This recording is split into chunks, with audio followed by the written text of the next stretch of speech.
Hello there and welcome to Just About Earth, where curiosity gets comfortable and science settles into the slowest, gentlest corners of the mind. Tonight we're wandering somewhere a little different. Not into the future or the cosmos or the physics of something invisible, but into the ground beneath our feet and the memories it's been keeping for longer than our species has been able to write anything down. And before we drift too far into that, I'd love to know where you're listening from tonight. Are you curled up in bed, half ready to drift off? Are you sitting on the couch, letting the day settle behind you? Or maybe you're somewhere in between, letting this voice fill the quiet. Wherever you are, I hope this becomes a peaceful place to rest your thoughts for a while. If you find this little journey soothing or interesting or just a nice companion to the end of your day, it would mean a lot if you'd like the video and maybe subscribe. It helps this pocket of calm reach others who might also enjoy these quiet explorations, but only if you want to. No rush. There's plenty of time. Tonight's topic is the kind that sparks arguments over campfires and late-night conversations. Not because it demands conflict, but because it sits at the intersection of things people care about deeply. History, mystery, and the idea that our origins might not be as clean, simple or well documented as we've been told. The question we're exploring is one you've probably come across before. What if archaeologists are hiding evidence of the first civilization? This isn't an accusation. Nothing here is meant to be sharp or dramatic. We're not stepping into conspiracies with flashing lights or dramatic soundtracks. We're simply following a quiet thread that has existed for decades, sometimes in whispers, sometimes in debates, sometimes in the pages of books that attempt to fill the gaps left behind by the traditional story of human civilization. Because whether it's ancient structures that seem strangely advanced, artifacts that don't quite fit their layers of sediment, or myths from different cultures that echo each other across oceans they weren't supposed to cross, people have noticed things, little things, uncomfortable things, things that don't always match the timeline we learnt in school. And when people notice things that don't line up neatly, they ask questions. Some of those questions are perfectly ordinary, some are bold, and some lead to the idea that perhaps, somewhere out there, the very first civilization might not just be older than we think, but intentionally hidden, misinterpreted, or quietly brushed aside by the ones who are supposed to uncover the truth. Before we drift too deep, it's worth remembering that archaeology itself is a slow discipline. It doesn't run on the same timeline as most of modern life. When you're dealing with layers of Earth that represent not years or decades, but thousands of seasons, you move carefully. You document everything. You argue over the angle of a single stone for months, and sometimes you find something that doesn't make sense, a tool that shouldn't exist yet, a structure that looks more advanced than its time period, a city buried beneath another city, which itself was buried beneath something older still.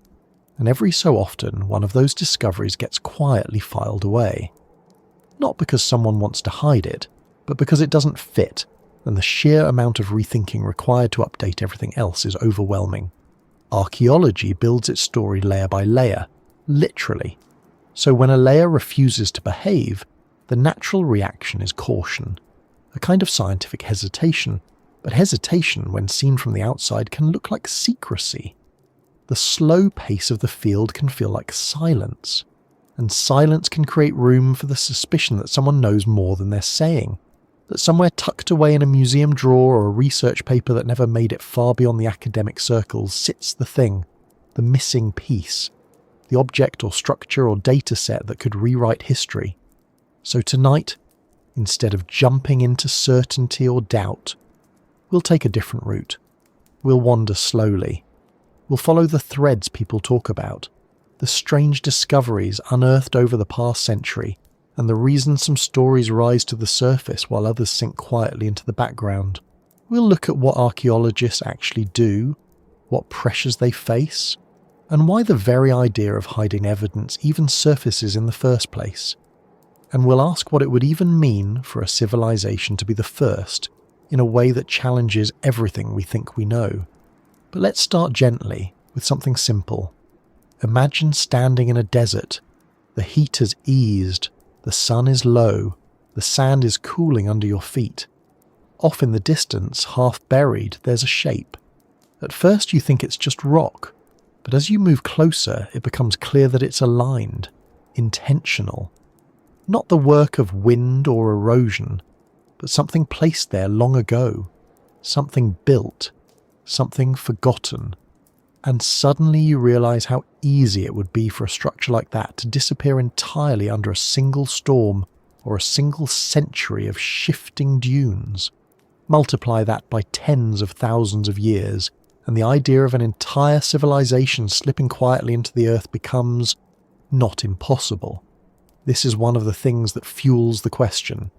The earth is large, time is long, and erosion, storms, earthquakes, floods, volcanic ash, and the slow movement of continents have erased more than we will ever know. We're used to thinking of ancient history as something documented, catalogued, and etched in stone. But most of human activity has been built out of materials that don't survive. Wood, textiles, fibres, dyes, tools made of materials that weather easily. Even early stone structures can vanish under the right conditions.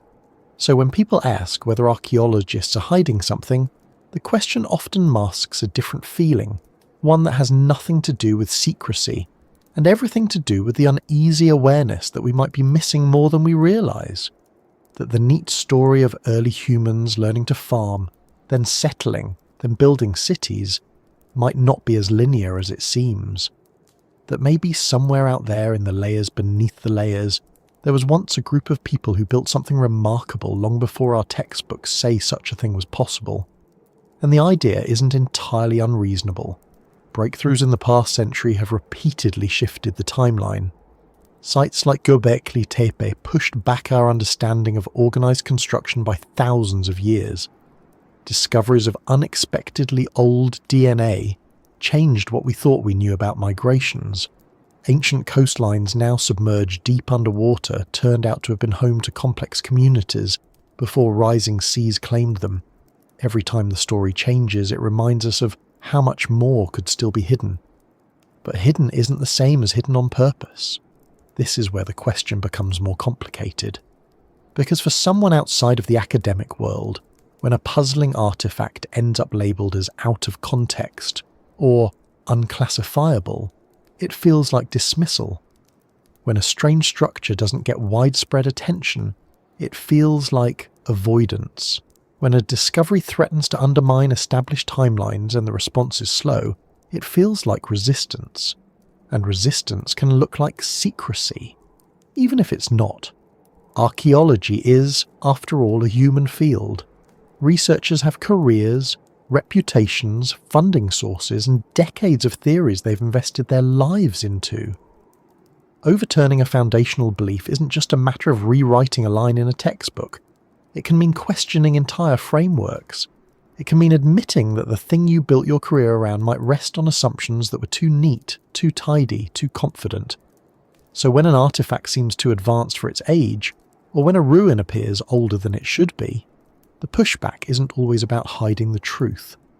Often it's about protecting stability, the structure of knowledge, the slow and careful process of scientific consensus.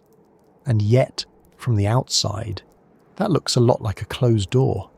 It's in that space between caution and curiosity that the concept of a hidden first civilization emerges.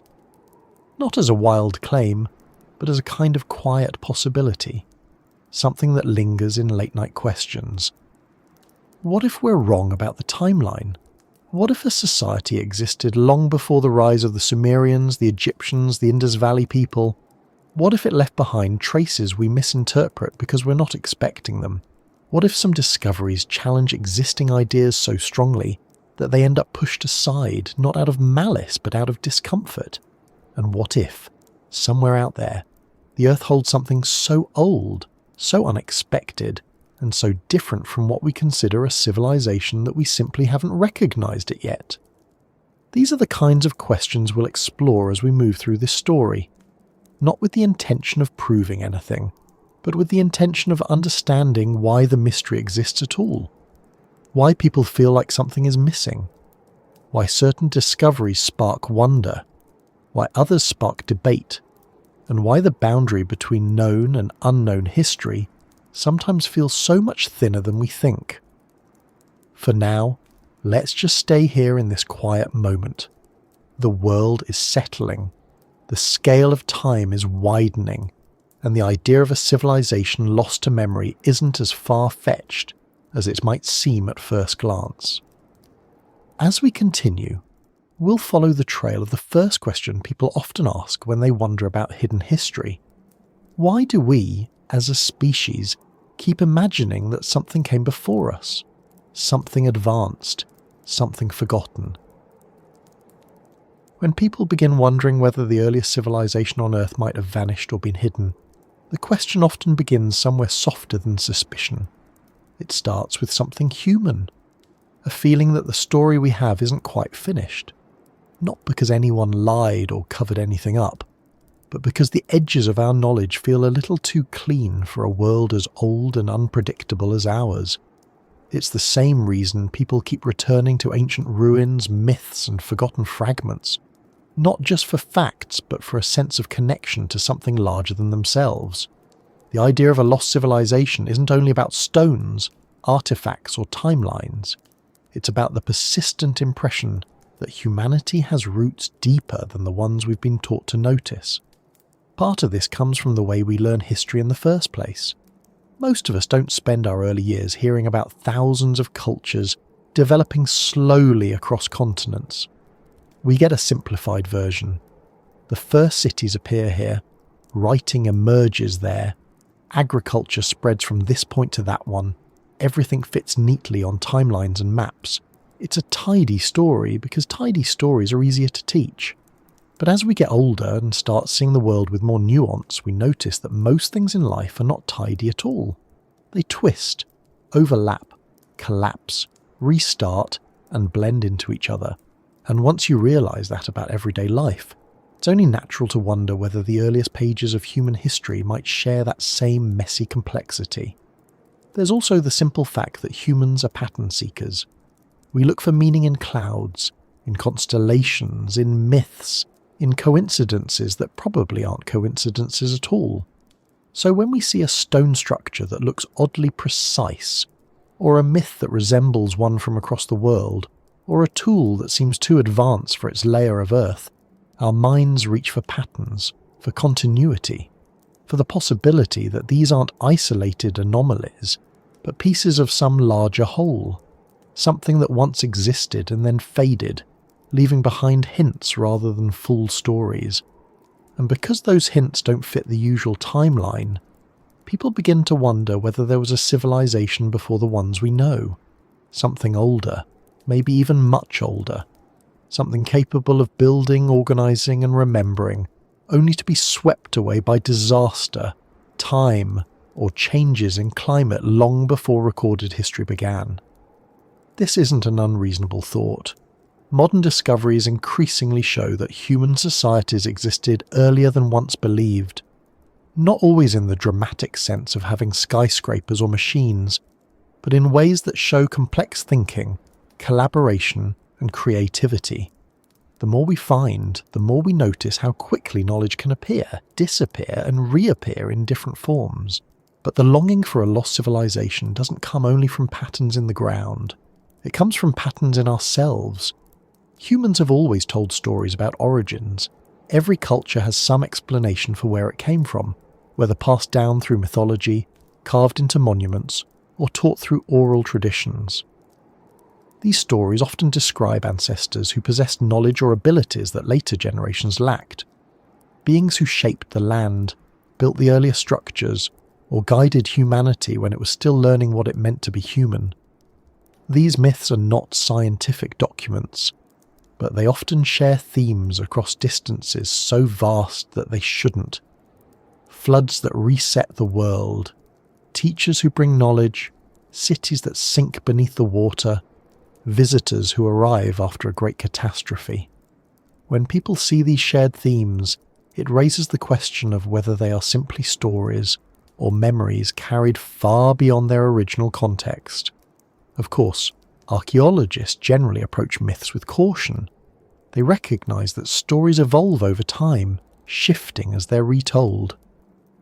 But the average person, hearing these echoes from place to place, sees something different. They see a pattern. And when the scientific timeline doesn't fully explain those patterns, people begin wondering if something earlier existed. Something that inspired these myths long before we wrote anything down. Another reason we long for lost civilizations has to do with curiosity. Humans are drawn to the unknown. Once we understand something, we tend to move on. But the unknown holds our attention. It gives us room to imagine, to explore, to question. And early human history is full of unknowns. We have fragments of pottery, half-buried walls, scattered bones, and sites that raise more questions than answers. We have enormous gaps between major discoveries, centuries where we find almost nothing, and then sudden bursts of complexity that appear as if from nowhere. These gaps are natural in archaeology. The Earth does not preserve everything.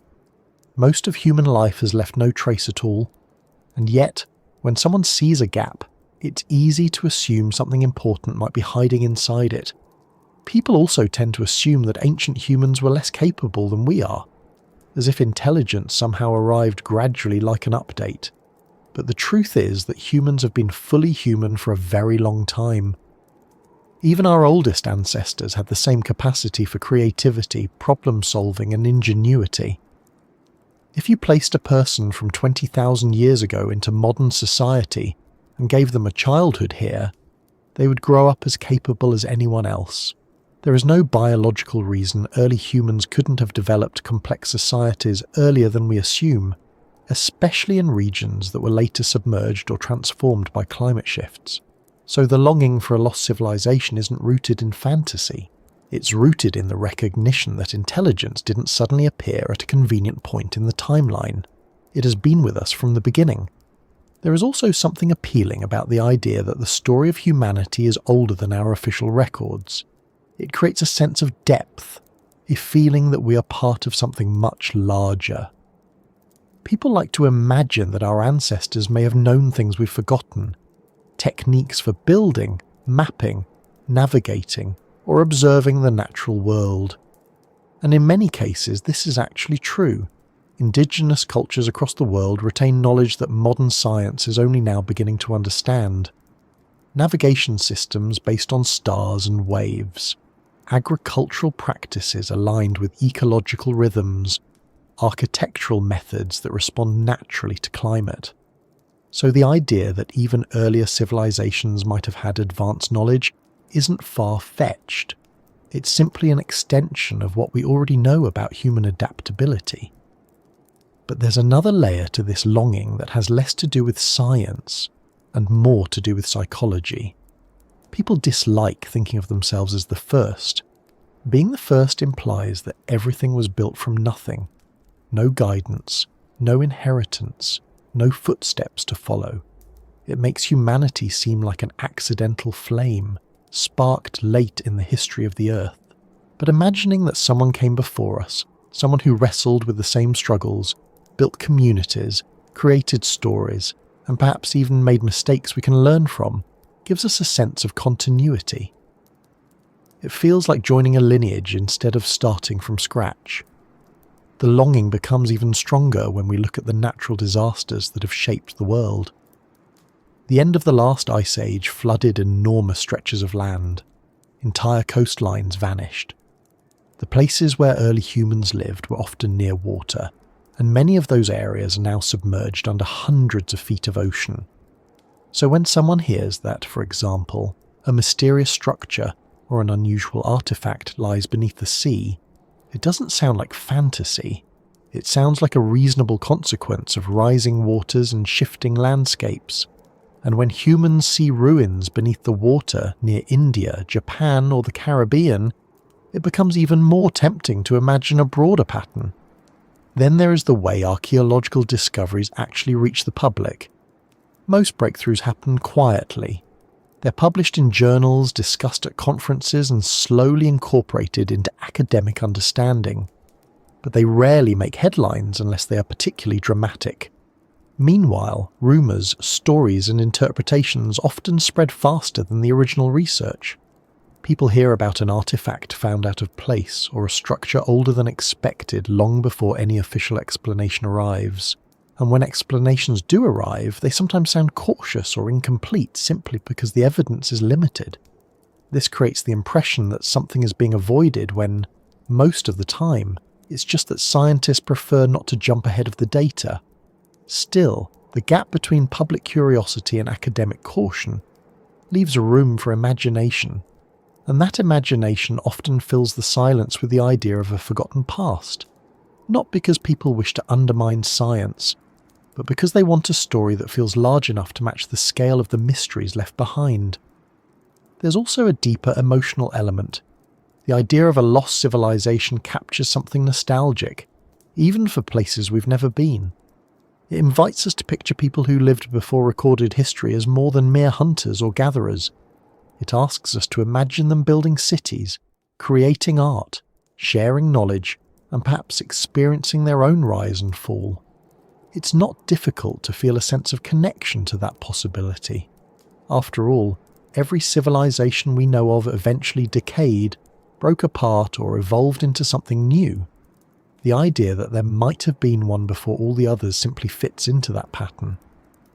Some people also find comfort in the thought that humanity is not as young as it seems, that our story stretches back further than 5,000 or 10,000 years, that we have roots deep in prehistory, and when we hear about unexpected archaeological findings, superior craftsmanship in places far older than expected, knowledge of astronomy encoded into ancient stones, tools that do not match the expected technological level, it becomes easier to imagine these as remnants of something earlier, something bigger, something that got lost. But curiosity alone isn't the whole story. There's also skepticism. Some people see the inconsistencies in the archaeological timeline and begin to question whether the slow pace of academic revision reflects something more than caution. They notice how controversial discoveries sometimes struggle to gain acceptance. They see how new theories often meet resistance, and in fields where reputation is everything, it's not surprising that young researchers hesitate to challenge long-held ideas. So the longing for a lost civilization is shaped not only by what people see in the ground, but by how they perceive the scientific world reacting to it. Still, the question itself, whether archaeologists are hiding evidence, often stems from a simpler truth. People want answers. They want the gaps filled. They want the story to feel complete. And when the available explanations do not fill those gaps clearly enough, the imagination steps in. When people imagine archaeologists searching for the past, they often picture someone brushing dust off a golden artifact or crawling into a hidden chamber lit only by a flickering torch. Popular culture has filled our minds with scenes of dramatic discoveries, buried scrolls, secret passageways, and symbols that unlock lost histories. But the real work looks nothing like that. And understanding what archaeologists actually look for helps explain why so many discoveries remain unnoticed for years, why some ideas take decades to gain acceptance, and why misunderstanding their process sometimes creates the illusion that something is being concealed. Archaeology begins not with treasure, but with dirt. It starts with landscapes, soil layers, sediment deposits, and subtle clues that hint at human activity. Most of the search happens long before anyone digs. Researchers spend months or years studying satellite imagery, surveying landforms, reading old maps, analysing erosion patterns, and searching for slight irregularities in the ground that might indicate something artificial. A raised line in a field, a faint shape in a drying riverbank, or a cluster of stones arranged in a way nature doesn't usually choose. These are the kinds of signals that catch an archaeologist's eye, and even then, nothing is certain. A possible structure can turn out to be natural. A promising site can reveal only a few scattered fragments. Entire excavations can take place without yielding anything that changes our understanding of history. Archaeologists know this, and they're trained not to assume too much from the first hint. That caution can be mistaken for secrecy, but it's really a necessary guardrail in a field where enthusiasm can sometimes run ahead of evidence. Once archaeologists decide a site might hold something of interest, they begin the slow process of digging. This is the stage most people picture, but even here the reality is far more careful and technical than most imagine. Excavation isn't a matter of simply removing dirt until something appears. Every scrape, every layer, every shift in soil texture is recorded. Archaeologists document not only artifacts but the context around them. How deep they were buried, what material surrounded them, which direction they were lying in, how the soil changed from one spot to another. A single stone tool doesn't mean much if it isn't placed within its stratigraphic layer, its chemical environment, and its relationship to whatever lies above or below. This obsession with context is what allows archaeologists to build timelines. Without it, objects lose their meaning. A sophisticated tool in an older layer could suggest an earlier civilization, but a tool that slid down a crack, fell into a burrow, or was moved by ancient flooding ends up appearing far older than it actually is. Context helps prevent false assumptions. It also slows everything down dramatically, and that slowness matters. It's a large part of why archaeology feels incomplete. When researchers spend years carefully charting a single structure or analysing a handful of artefacts, the public often sees only silence. But that silence isn't an attempt to hide anything. It's simply the necessary pace of a field where every detail matters. What archaeologists actually look for often surprises people, because it usually has very little to do with grand statements about lost civilizations. They look for patterns, repeated shapes, burnt seeds that show how people cooked, little fragments of pottery that reveal how communities carried water or stored food, tools that show how people spent their days, bones that tell stories about diet, migration or trade, pathways that hint at how ancient people moved through the landscape. For archaeologists, a broken pot is far more valuable than a gold ornament, because the pot tells them about everyday life.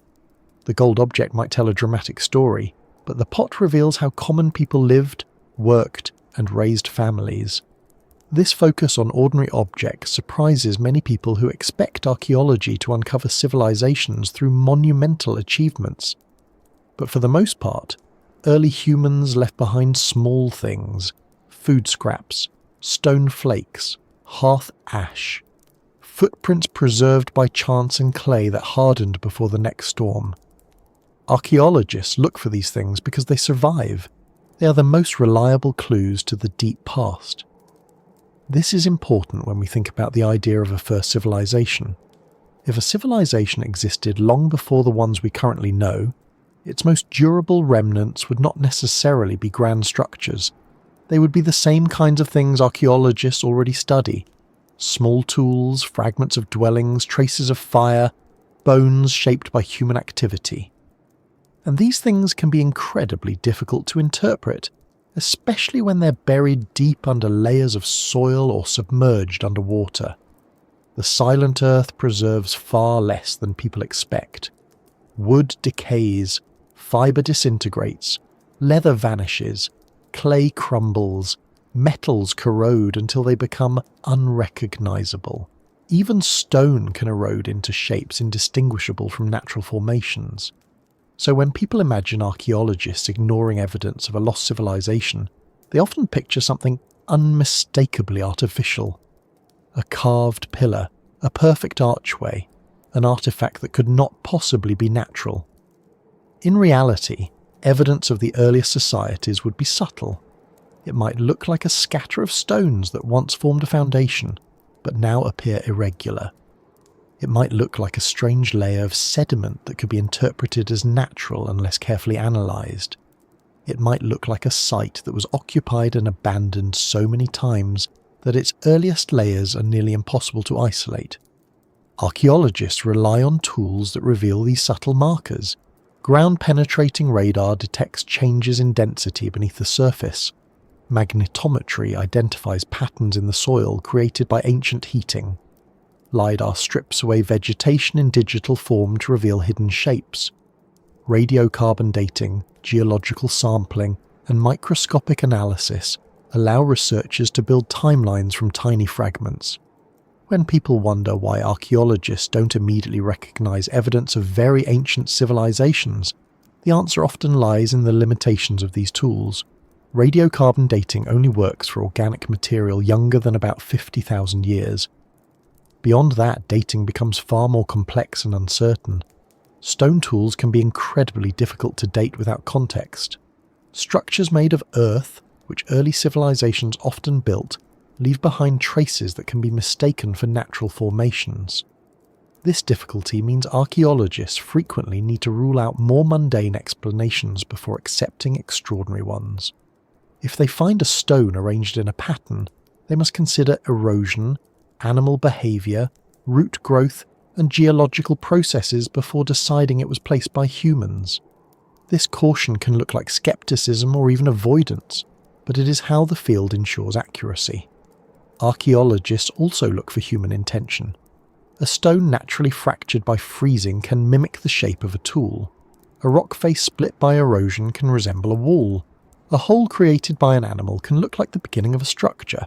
To an untrained eye, these may appear as unmistakable signs of human activity, but intention must be verified through repeated patterns, wear marks, residue analysis, and contextual clues. Without these, archaeologists hesitate to call something evidence of a civilization. Another thing they look for is cultural layering. Human settlements rarely exist in isolation. Even small communities leave behind a pattern of activity that extends beyond a single object or structure. Ash layers from cooking, garbage pits, clusters of tools, traces of food preparation, roads or paths, graves. If archaeologists found a single advanced artifact in an ancient layer without any surrounding evidence, they wouldn't assume a hidden civilization. They'd assume contamination, misplacement, or a misunderstanding of the context. This doesn't mean they ignore such finds, it just means they interpret them cautiously until more evidence appears. This focus on cultural layering also explains why understanding early civilizations requires broad excavation, not isolated discoveries. A rare artifact alone doesn't change history. A consistent pattern across multiple sites does, and building that pattern takes decades, sometimes longer. This is one reason the search for the earliest civilizations feels slow to the public. The pace of accumulation, careful excavation, careful analysis, careful interpretation means that the story unfolds gradually. People may hear about a strange artifact or a mysterious structure, but without the surrounding evidence, archaeologists cannot draw sweeping conclusions. This can feel frustrating to those who want clear answers now, especially when the fragments suggest something extraordinary. Archaeologists also look for human signatures in materials. Burn patterns can show controlled fire use. Microscopic scratches on stone reveal the direction and purpose of tool making. Residues on pottery reveal what people cooked. These tiny markers help distinguish human activity from natural processes, but again, they require careful handling. Misinterpreting a scratch or stain can lead to incorrect assumptions about a site. The silent earth is full of these ambiguous traces. For archaeologists, distinguishing between natural and human causes is a daily challenge, and because of this, they spend more time disproving hypotheses than confirming them. If a stone looks shaped, they search for why it might not be. If a structure looks intentional, they examine geological records. If a layer seems unusual, they consider environmental causes. This cautious approach can give the impression that archaeologists are reluctant to entertain unconventional ideas, but it's simply the nature of a field where false conclusions can spread quickly and be difficult to correct. Another important component of what archaeologists look for is consistency across regions. If a lost civilization existed, its influence would likely appear in multiple places. People trade, migrate, leave behind tools, interact with the landscape, and spread ideas. Archaeologists look for these patterns, but they don't appear instantly. Sometimes one discovery sparks interest, but it takes years before similar evidence emerges elsewhere. This delay can be mistaken for suppression, but it's often just the reality of excavation schedules, funding, and the slow pace of research. Archaeologists also search for environmental data that aligns with human activity. Pollen analysis can show changes in plant life caused by farming or deforestation. Soil chemistry can reveal the presence of long-term habitation. These clues are subtle and easy to miss, but they are crucial. If a site shows signs of complex activity but no environmental change, archaeologists may hesitate to call it a settlement. This can lead to the impression that they are downplaying discoveries, when in fact they are waiting for more data. The work is slow not because archaeologists want it to be, but because rushing risks misunderstanding the past. A misunderstanding can be just as damaging as ignoring a discovery. If a site is misinterpreted as evidence of an early civilization and later proven natural, it undermines trust. So archaeologists tend to move steadily, verifying, rechecking and revising before they make claims. Of course, this measured approach can be interpreted in many ways. Some see it as careful science, others see it as reluctance, and a few interpret it as concealment. But in most cases, the silence people perceive isn't hiding anything. It's simply the space between excavation, analysis, and publication. A space filled with tedious work that rarely makes headlines. Understanding what archaeologists search for also means understanding what they often miss. Much of human history simply isn't preserved. The earliest societies may have lived in regions now underwater, eroded or inaccessible. Many of their tools may have disintegrated. Their structures may have collapsed into shapes indistinguishable from nature. Their stories may have faded long before anyone wrote them down. Archaeologists can only find what remains, not what once existed but left no trace. When people imagine the possibility of a first civilization, they often picture something durable enough to survive. But durability is the exception, not the rule. And that makes the search especially challenging. When you begin tracing the human story back through time, something becomes clear almost immediately. The closer you get to the present day, the more detailed everything is. Entire civilizations unfold across centuries. Languages branch and evolve. Cities rise, crumble, and rise again. We have pottery, texts, monuments, ships, tools, and artifacts that map the daily routines of people long gone. But as you move deeper into the past, the details thin out. Names disappear. Structures fade. Objects grow simpler. Stories vanish. And eventually you reach a point where the timeline becomes less like a thread of continuous events and more like scattered islands separated by enormous oceans of time. These gaps aren't small and they aren't rare.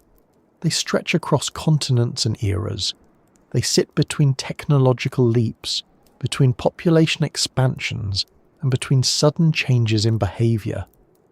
These are the strange holes in human history that so many people point to when they begin wondering whether something important might be missing.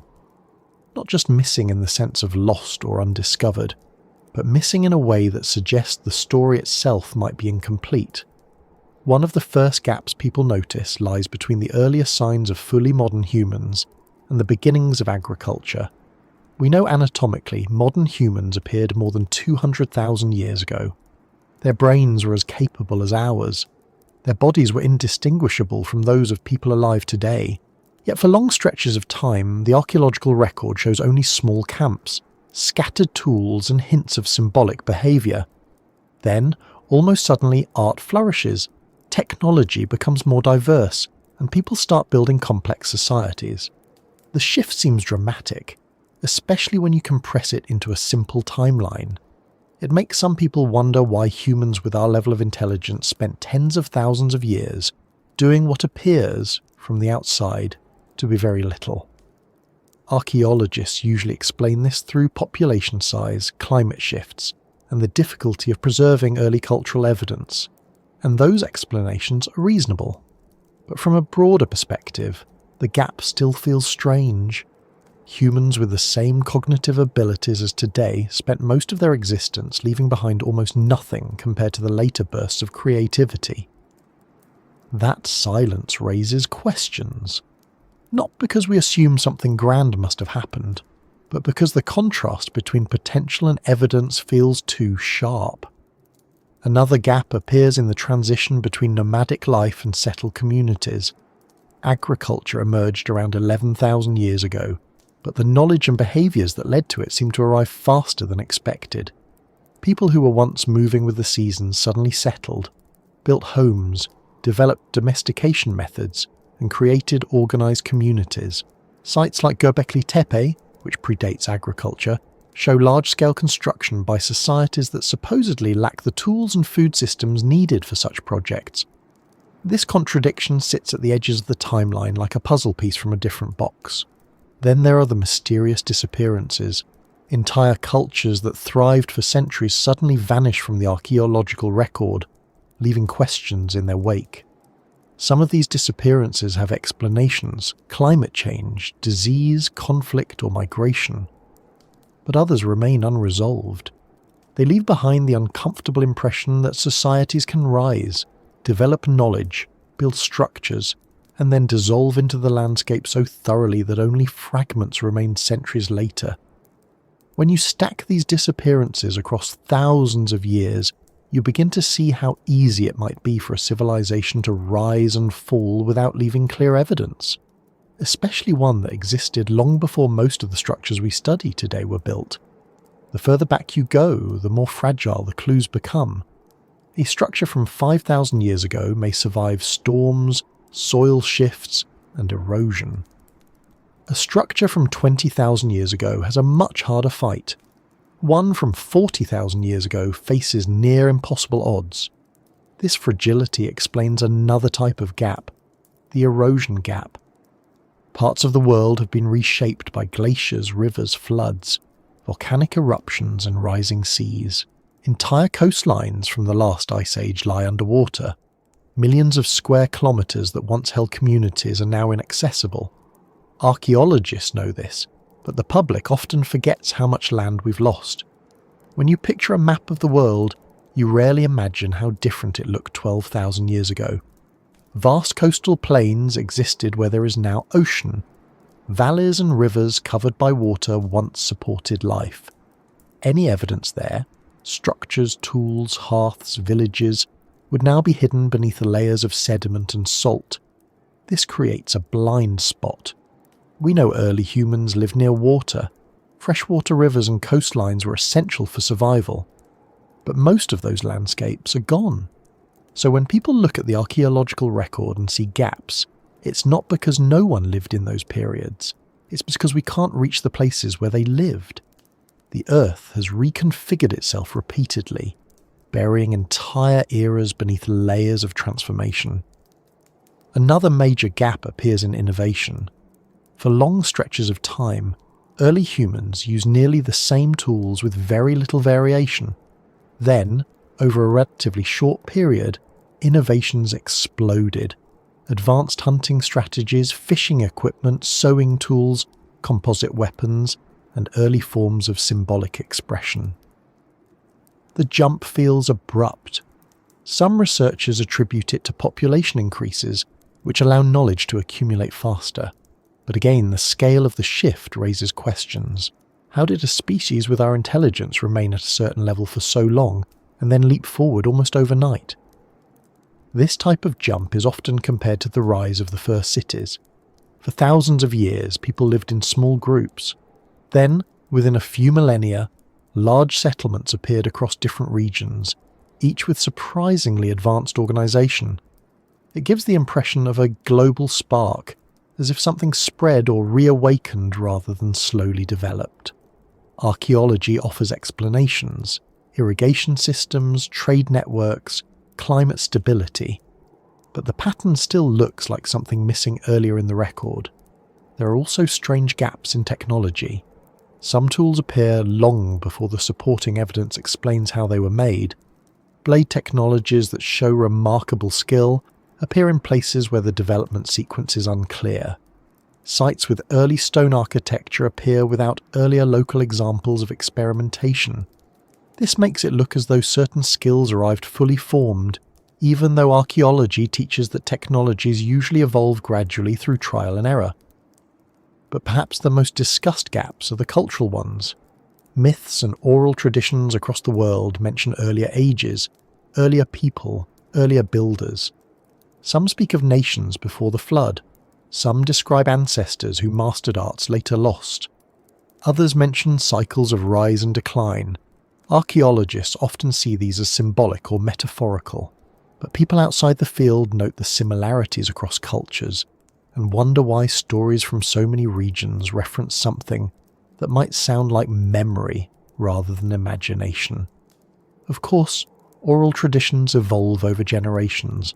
They change shape and absorb influences, but they often carry remnants of real events, passed down in indirect ways.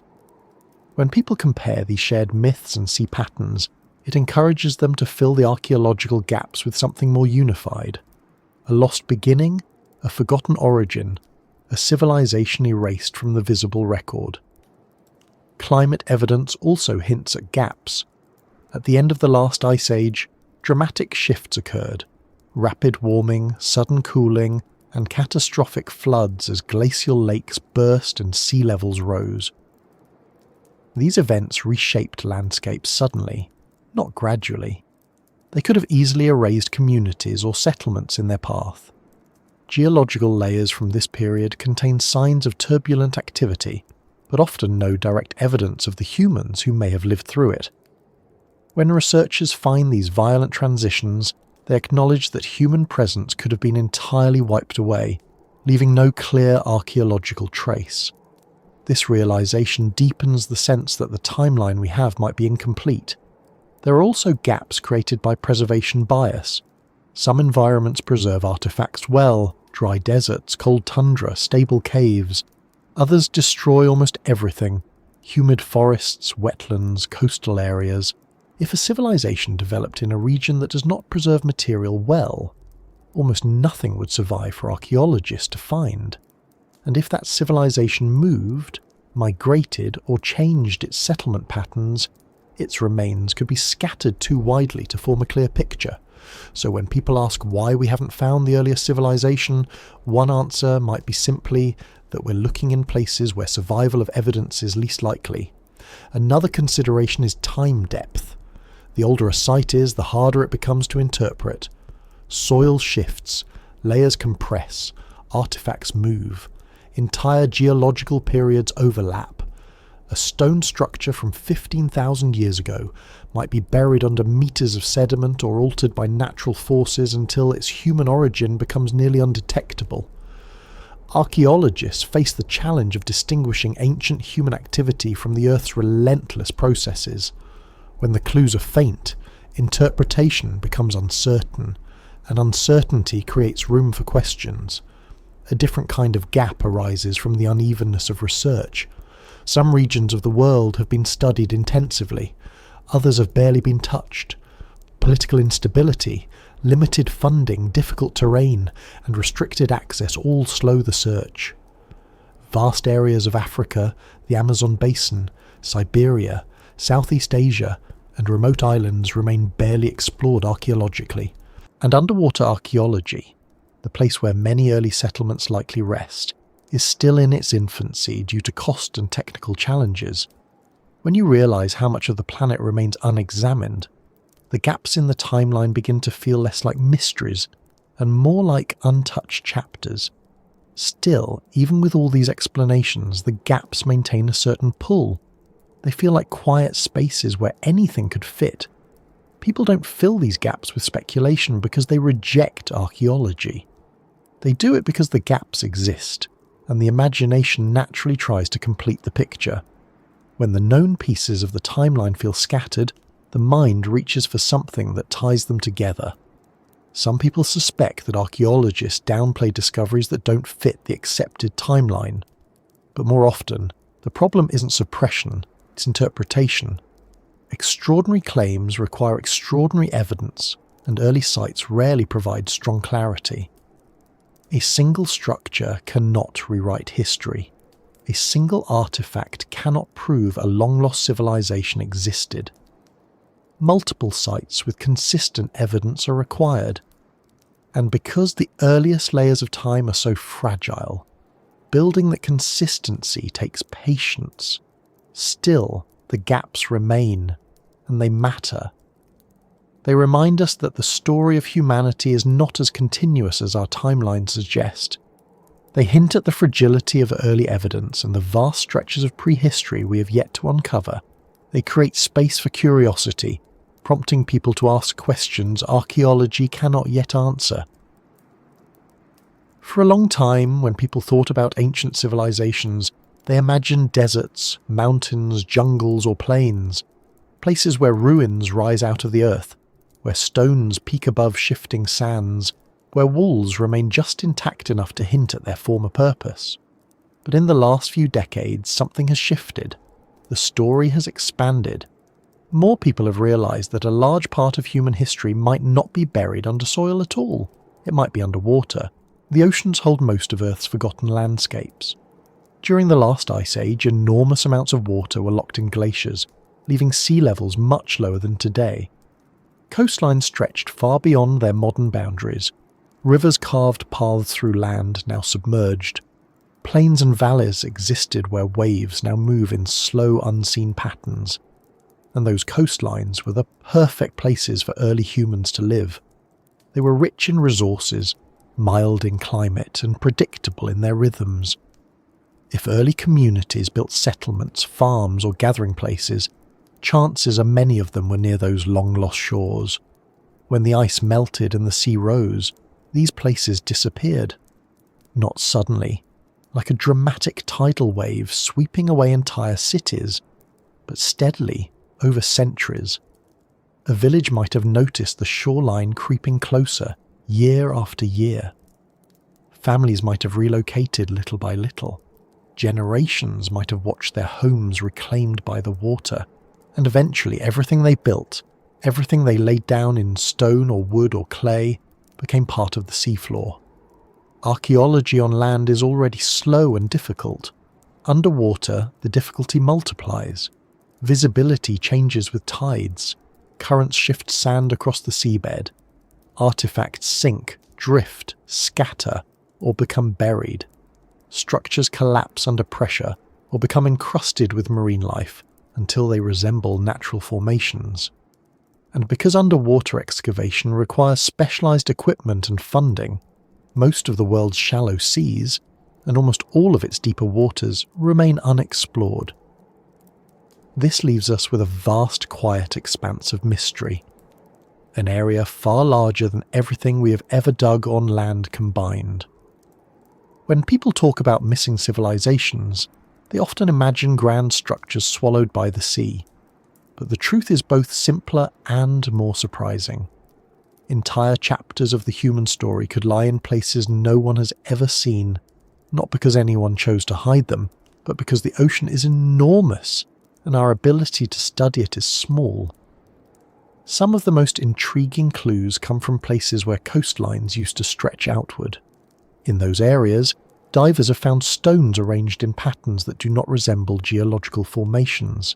They've found walls, steps, foundations, and roads, all beneath meters of water. Some of these discoveries are well known, others less so, but each of them changes how we think about the past. One example comes from the coast of India, where divers exploring the Gulf of Kambat reported the remains of a settlement resting beneath roughly 40 meters of water. The structures appeared to be arranged in grids, with geometric layouts suggesting intentional planning. Radiocarbon samples associated with the site suggested ages older than the earliest known cities. But the evidence was complicated. Strong currents disturbed the layers, making it hard to determine what belonged to the site and what drifted in from elsewhere. Debates formed. Some researchers dismissed the findings as natural. Others insisted the shapes were too structured to be accidental. The controversy remains unresolved, not because anyone is hiding the truth, but because interpreting evidence underwater is incredibly challenging. The ocean moves things, mixes layers, and changes context in ways we cannot fully predict.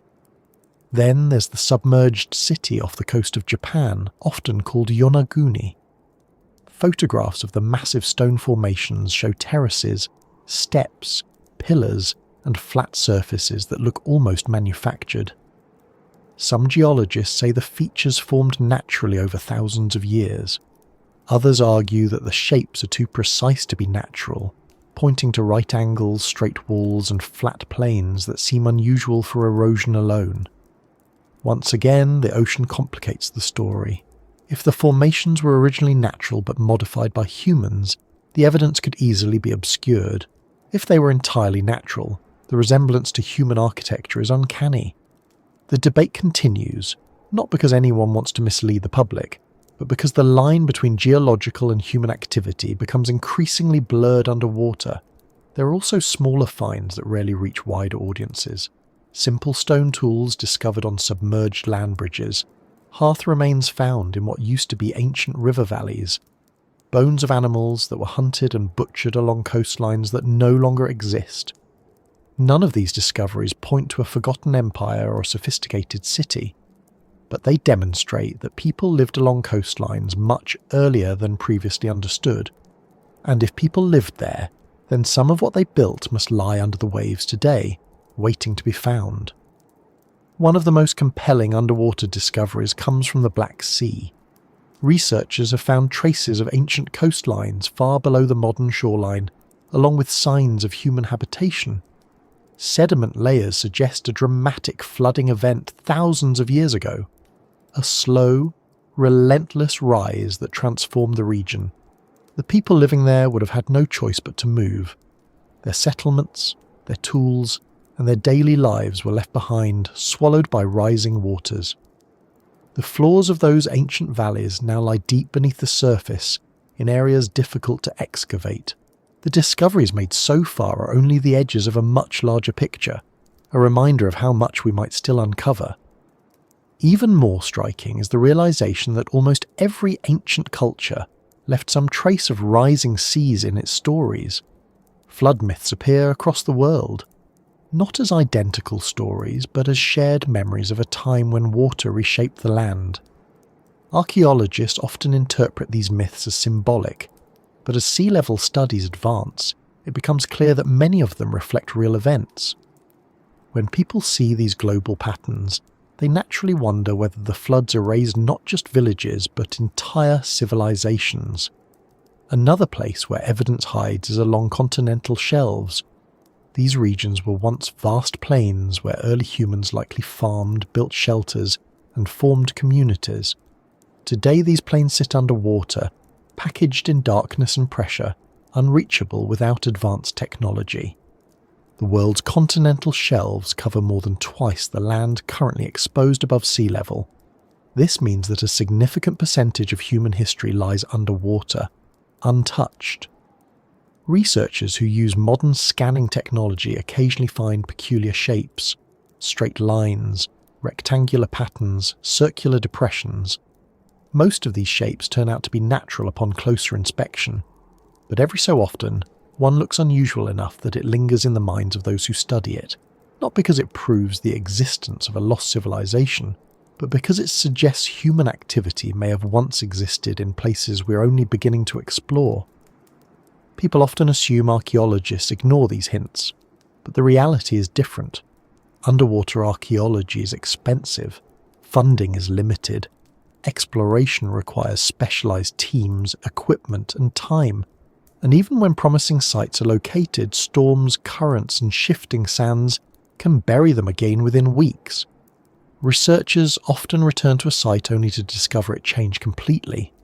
These natural challenges create the impression that the ocean keeps its secrets intentionally, as if reluctant to give them up. Another aspect of underwater mystery comes from the difficulty of context. On land, layers of soil act like a timeline. The deeper something is buried, the older it tends to be, but underwater, layers mix. Waves churn sediments. Currents carry artifacts from one place to another. Without clear stratigraphy, it becomes harder to determine whether something is ancient, recent, or displaced. So even when divers find objects that seem out of place, dating them accurately becomes nearly impossible. This does not mean underwater discoveries have no value, they do. But they often raise more questions than answers. People outside the field see this uncertainty and interpret it as secrecy. They imagine archaeologists withholding evidence. But in most cases, the issue isn't withholding. It's waiting for more data. Scientists avoid conclusions when the evidence is too fragile. They prefer slow certainty to quick speculation. Yet the gaps left by this cautious approach feed curiosity. When a diver shares a photograph of what looks like a staircase under the sea, people don't think about erosion patterns or geological fractures. They think about who might have built it. When sonar imaging reveals shapes that resemble roads or walls, the imagination steps in long before studies are complete. These reactions aren't unreasonable. They're part of our natural desire to fill the unknown with possibilities. There's also the fact that underwater discoveries create a different kind of emotional response. The idea of something built by humans now resting beneath the waves stirs something in people. It feels quiet, isolated, mysterious. The ocean is already a place filled with hidden life and unseen landscapes. Adding ancient human history to that mix makes it feel even more alive. It's easy to imagine a civilization wiped away by rising waters, its stones slowly settling into place on the seafloor while the world above forgets it existed. Some researchers believe evidence of early civilizations may be preserved in underwater caves.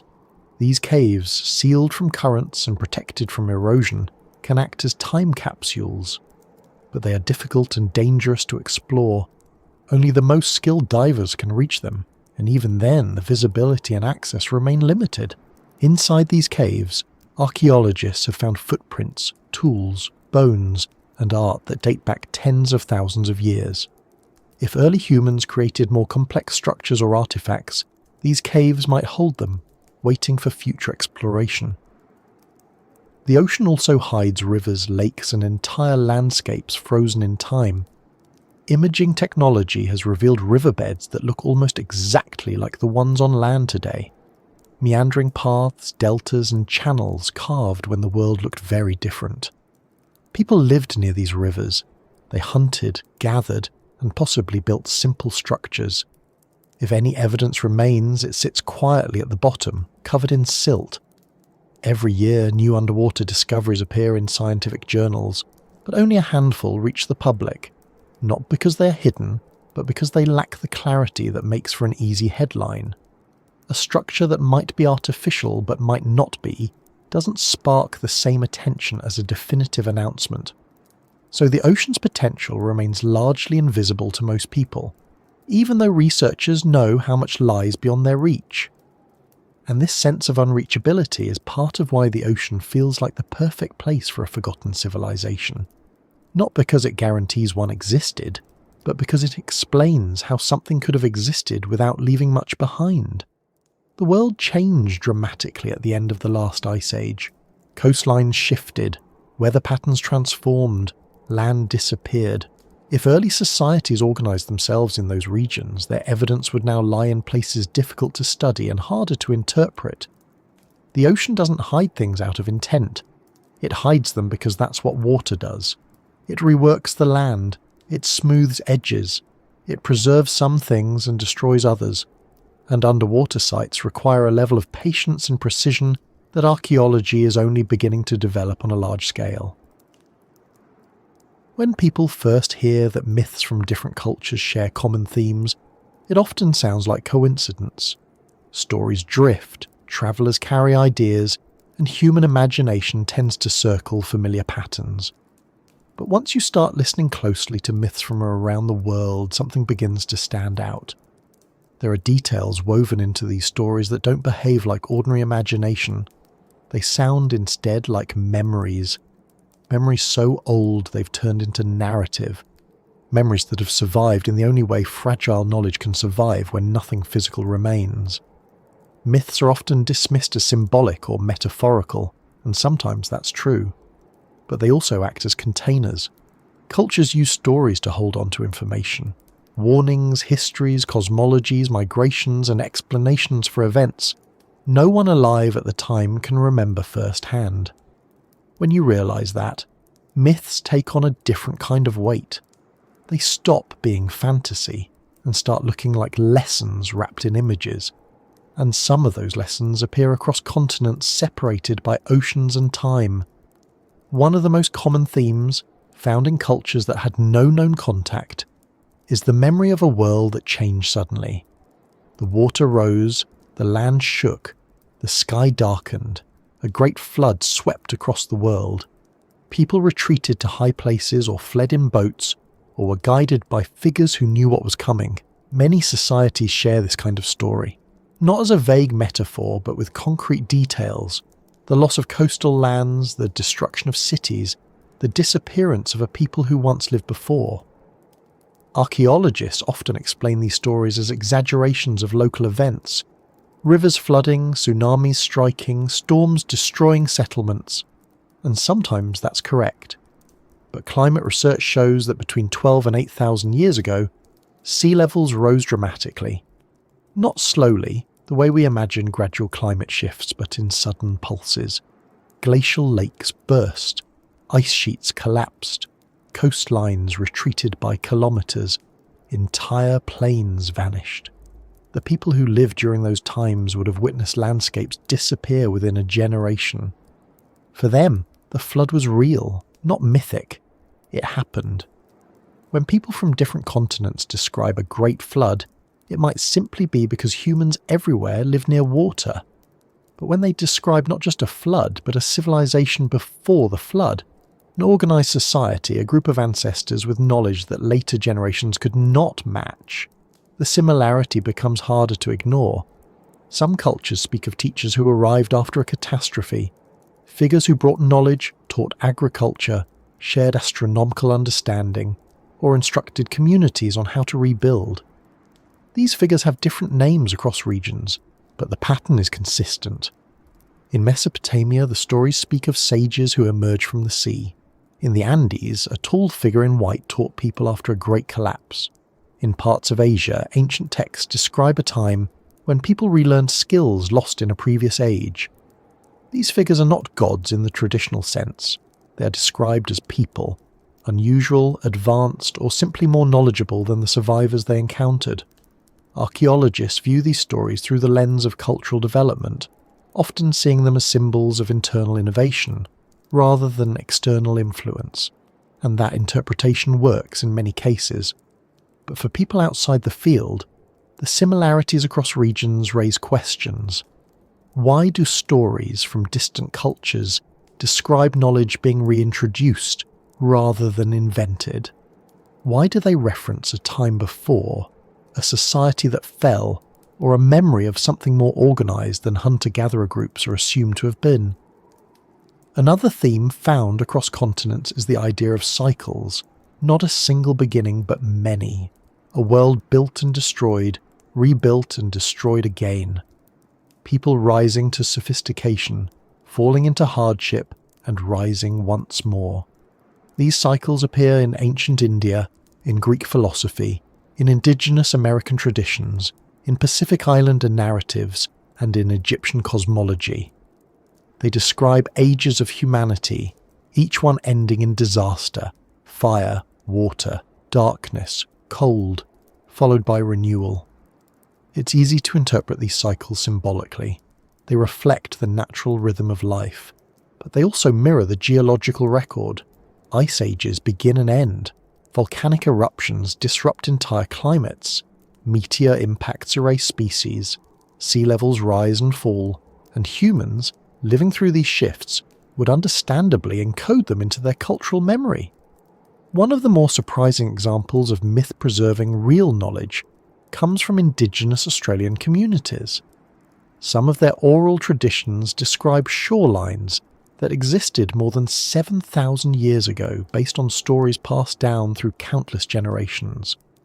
When researchers compared these stories to geological data, they found accurate descriptions of submerged landscapes. This realization changed how many anthropologists view oral tradition.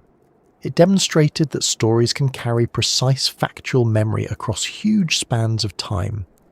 If some myths preserve accurate details of coastlines lost millennia ago, then perhaps other myths preserve memories of events, cultures, or knowledge from even earlier periods.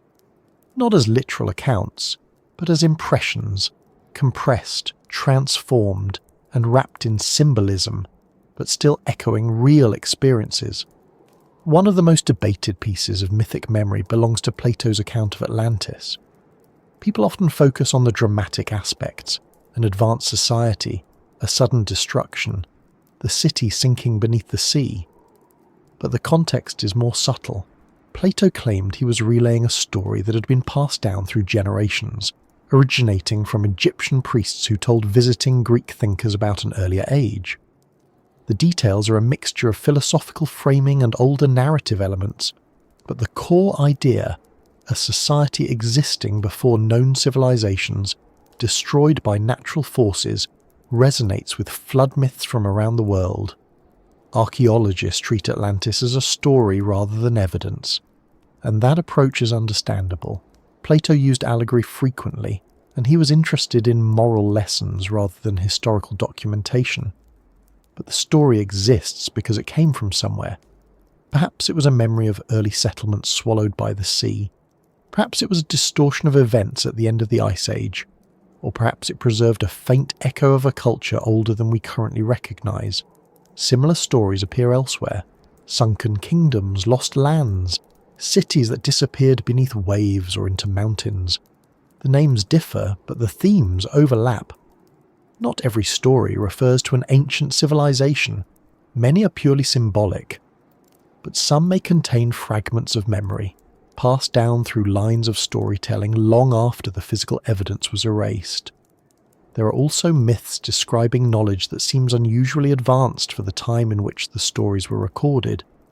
Ancient calendars aligned with solstices and equinoxes, cosmologies recognizing the precession of the stars, narratives about long-distance travel, mapping the sky, or calculating cycles that require careful observation. Archaeologists explain these through generations of careful watching and recording, and that explanation fits. But people often wonder whether some of this knowledge might have been inherited from earlier groups whose records did not survive. Another example is the widespread myth of a golden age. Civilizations across Europe, Asia, Africa, and the Americas describe an early time when people lived in harmony, possessing skills later lost or diminished. These stories aren't literal accounts, but they share the idea that something existed before, something worth remembering. Perhaps not a golden age in the romantic sense, but a period when communities were stable, knowledgeable, or organised in ways that later generations perceived as ideal. When people hear these themes repeated, they don't necessarily believe the stories word for word. Instead, they sense that myths might hint at something archaeology hasn't yet uncovered.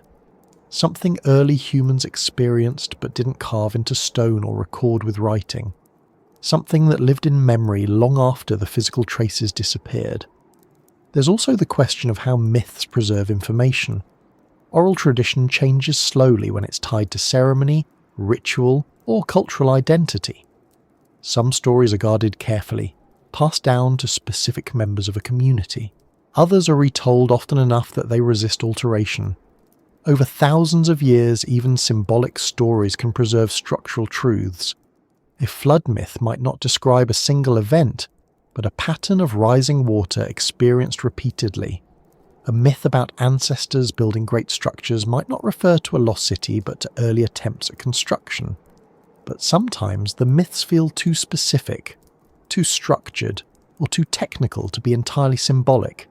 For instance, certain Polynesian navigation stories describe ocean routes with stunning accuracy. They preserve star paths, wind patterns, and details about distant islands long before written maps existed. These traditions demonstrate how oral memory can function as a long-term information system. If navigation knowledge can survive centuries without written records, then memories of earlier societies could too. This becomes particularly interesting when you consider that myths often contain instructions. They tell people where to settle, where not to settle, when to plant, how to observe the sky, how to understand the cycles of nature. Some of these instructions appear ancient even within the cultures that hold them. They feel like remnants of something earlier, preserved because they remained useful. People often approach these stories with modern expectations, assuming that myth is either literal truth or fantasy. In reality, myth is a carrier of knowledge shaped by the needs of survival. If a group lived through a catastrophe, the story of that catastrophe would become a warning for future generations. The details would be dramatized to ensure the lesson wasn't forgotten. Over time, the original event might fade, but the structure of the lesson would endure. When multiple cultures tell stories about earlier ages, earlier builders, earlier teachers, and earlier disasters, it doesn't prove the existence of a forgotten civilization, but it suggests that human memory extends further back than our physical records. It suggests that the line between history and myth is thinner than we think. Even the most fantastical stories often contain realistic fragments. Some myths describe tools that resemble real technologies. Others mention migrations that align with genetic studies. Still others mention land bridges, islands, or coastlines that geological science later confirmed. These examples show that myth can preserve information across extraordinary spans of time.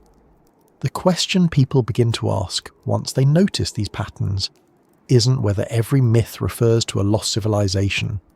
It's whether some of them might contain hints of real events or real societies older than our current timeline allows.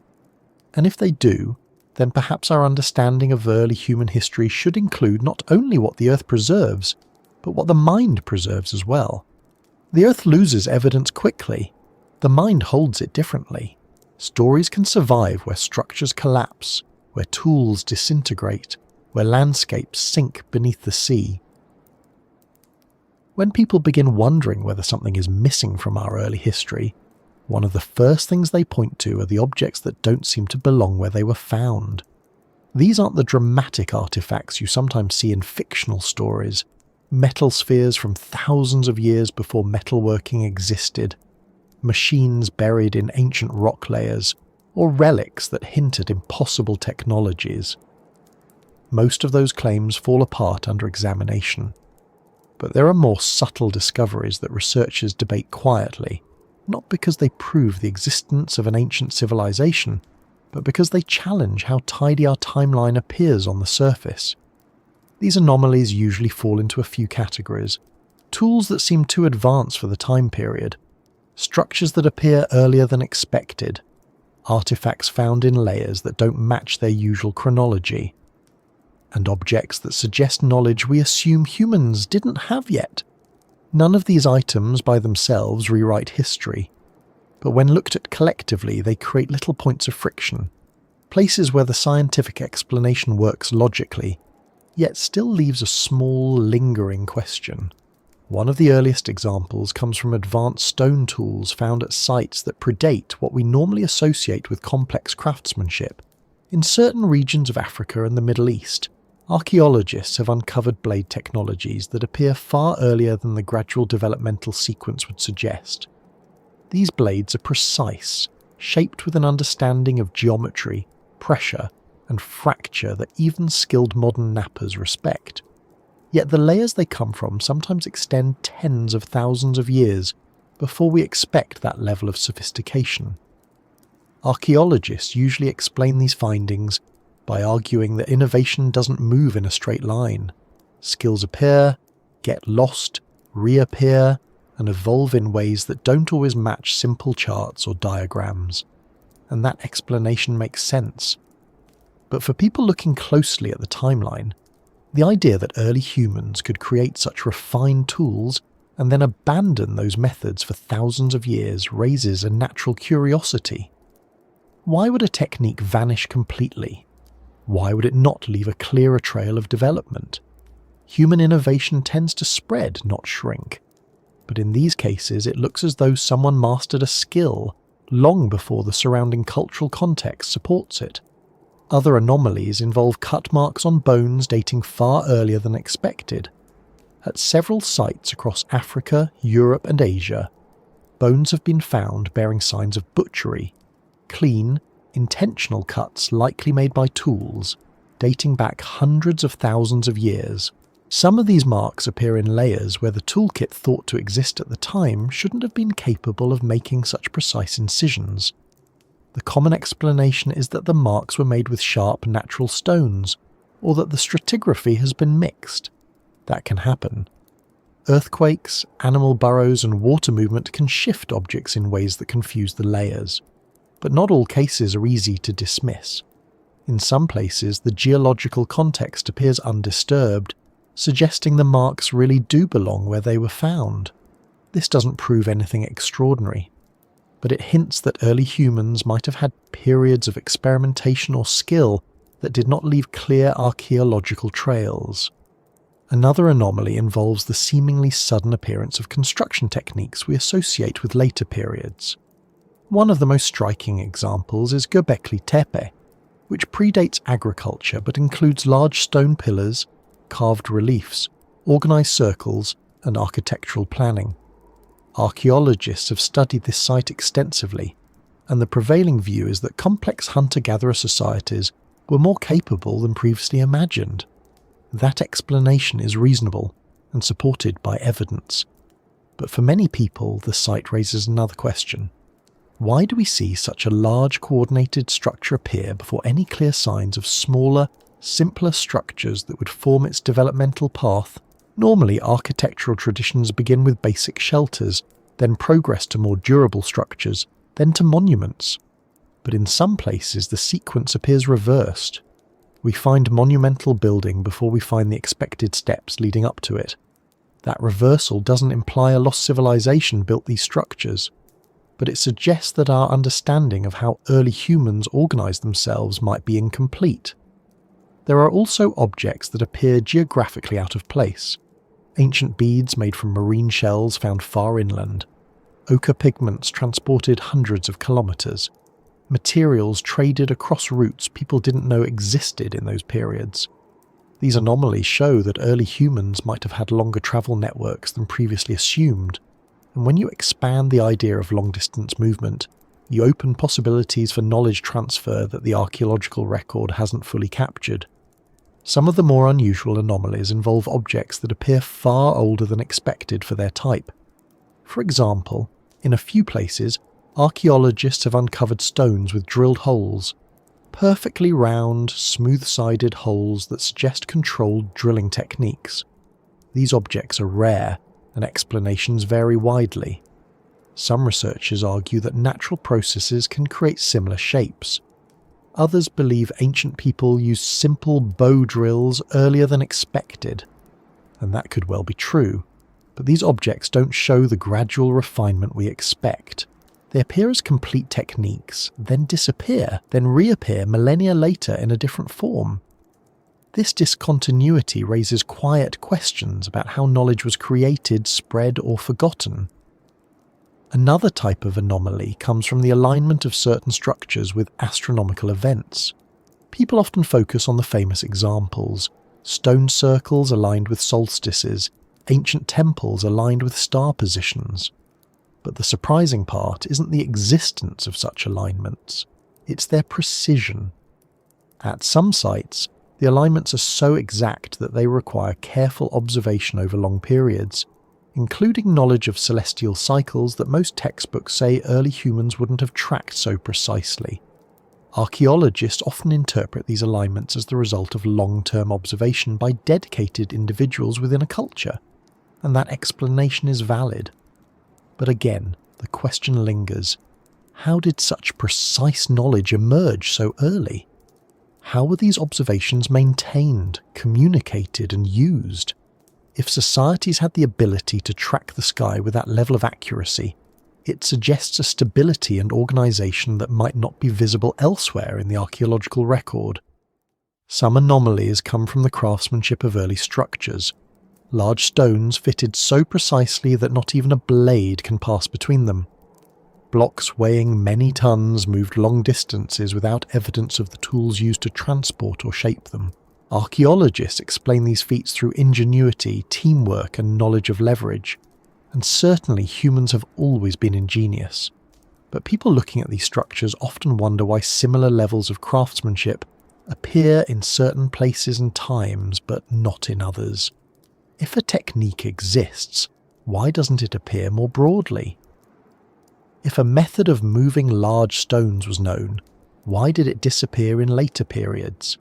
These discontinuities don't prove anything dramatic, but they make the timeline feel less smooth than the simplified version we often learn.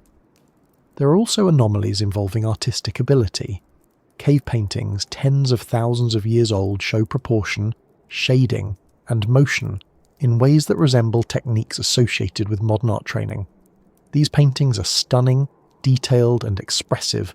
Archaeologists see them as evidence of cognitive sophistication early in human history. And that interpretation is accurate.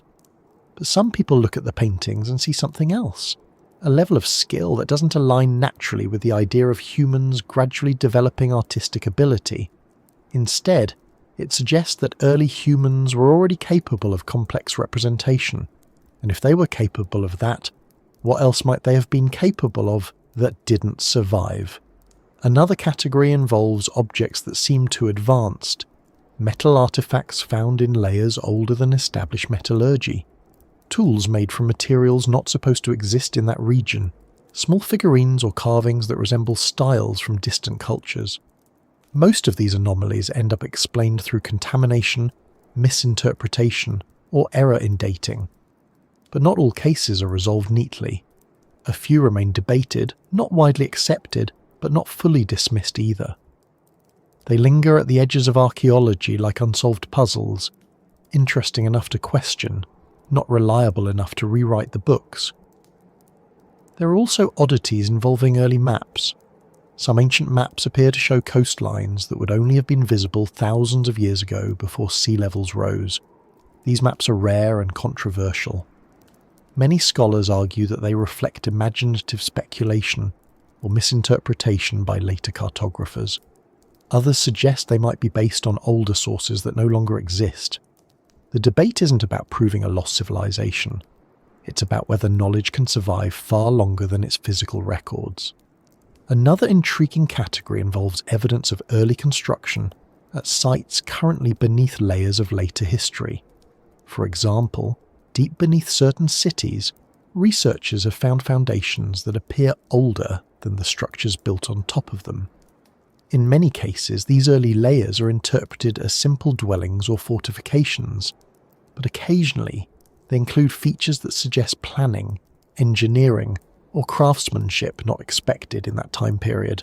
These layers are hard to study because they are deep beneath active settlements. Excavating them fully would require dismantling modern cities, so researchers work with limited access, creating partial pictures that leave many questions unanswered. It's important to understand that most archaeologists are aware of these anomalies. They study them, discuss them, and debate them. But they also know how fragile early evidence is. A single object out of context cannot rewrite a timeline. A single structure cannot redefine a civilization. The scientific method demands consistency, repetition, and a pattern that cannot be dismissed as coincidence. So anomalies remain anomalies until broader evidence appears. Some eventually get explained. Others remain open questions. For people outside the field, these open questions are exactly what spark curiosity. When you read about an object that doesn't fit the expected timeline, or a structure that appears too early, or a tool that looks too advanced, it creates a sense that the story we have is incomplete. Not wrong, but missing something. Something earlier. Something that might not have survived well enough to be recognized. And this feeling becomes stronger when you look at how scattered these anomalies are. They don't point to a single lost civilization. They point to possibilities. Moments where early humans might have been more capable than we assume.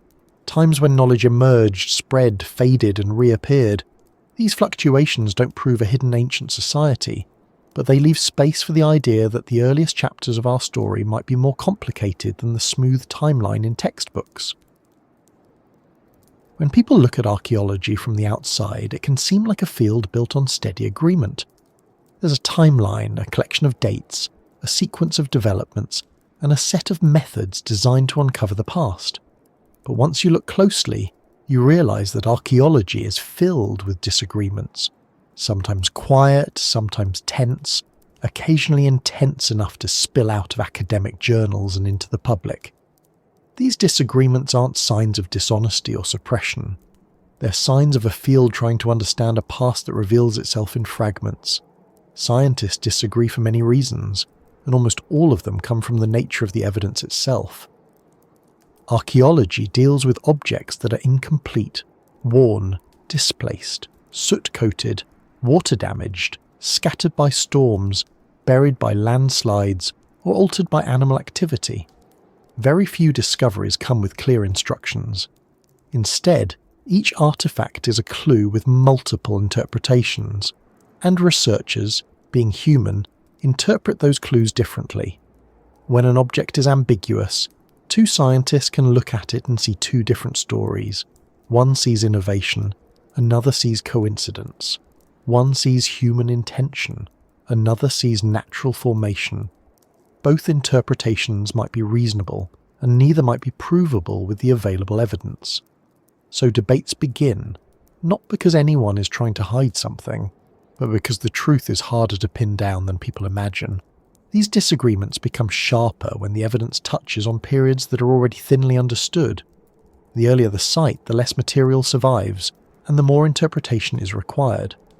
This creates fertile ground for conflict. One researcher argues that a stone was shaped by human hands. Another argues that it fractured naturally. One sees signs of controlled fire. Another sees signs of lightning strike or tree root burn. One sees a structure. Another sees geological layering. Each perspective has its own logic, its own internal consistency, and because early evidence is fragile, small differences in interpretation can lead to entirely different conclusions about the past. Archaeology is also shaped by the tools researchers use. Dating methods come with ranges of error. Radiocarbon samples can be contaminated. Soil layers can shift. The deeper you go into time, the more uncertain the dating becomes. This uncertainty doesn't mean the methods are invalid. It simply means they require careful handling. And when two researchers apply slightly different assumptions to the same set of numbers, they might place the same artifact thousands of years apart. These scientific uncertainties overlap with something else: professional investment. Researchers spend years, sometimes decades, studying particular regions, time periods, or cultural traditions. Their careers grow around the timelines they help build. When new evidence challenges those timelines, it can feel destabilizing. Not because they want to hide anything, but because accepting a major revision means rethinking foundational assumptions. This is difficult in any field. In archaeology, where evidence accumulates slowly and painstakingly, it can feel especially disruptive. This is where disagreements become fierce, not out of malice, but out of the sheer weight of what's at stake. If a new discovery pushes the chronology of human settlement back by thousands of years, entire models of migration, adaptation, and development need to be reworked. If a tool appears older than expected, it implies that earlier humans were capable of things previously dismissed. If a structure predates agriculture, then assumptions about the relationship between farming and social organization need to shift. These shifts do happen. Archaeology changes constantly. New discoveries rewrite parts of the timeline regularly, but because these changes must withstand scrutiny, they move slowly. And as they move, debates unfold. Some researchers are cautious, waiting for more evidence. Others are bold, proposing sweeping reinterpretations. The tension between caution and boldness produces disagreement, sometimes narrow, sometimes loud enough to reach public attention. One of the most intense areas of debate involves the earliest arrival of humans in various regions. For decades, scientists believe that humans entered the Americas around 13,000 years ago. This idea was based on a handful of sites with distinctive tools, but then evidence emerged suggesting humans may have been present much earlier. Some artifacts, footprints, and sedimentary signals hinted at dates tens of thousands of years older. Not all researchers accepted those findings. Some argued that the tools weren't tools, that the footprints weren't human, that the dating was flawed. Others insisted the evidence was strong enough to overturn the older model. This debate lasted decades. Eventually, the earlier dates gained widespread acceptance, but only after rigorous analysis and repeated confirmation. This pattern repeats across archaeology. New claims are met with skepticism, not because anyone wants to dismiss them, but because extraordinary claims need extraordinary evidence. When you work with ancient materials, mistakes are easy to make. Soil moves, artifacts shift. Natural processes mimic human ones. Caution becomes a shield against accidentally rewriting history based on an error. But that caution can be interpreted as stubbornness by those who see promise in the new findings. Another source of disagreement involves how researchers interpret context. An artifact alone tells a limited story. The soil around it, the sediments, the nearby objects, the depth, the chemical signatures, all these details determine its place in the timeline. When context is unclear or disrupted, interpretation becomes subjective. One archaeologist might see the context as intact. Another might see signs of disturbance. The same artifact, viewed through two different interpretations of its surroundings, becomes two different pieces of history. This leads to debates that sound almost philosophical. How do you determine if a layer is undisturbed? How do you confirm whether an object was moved by natural forces? How do you distinguish between human placement and geological accident? These questions don't have simple answers, and the disagreements often turn into discussions about methodology.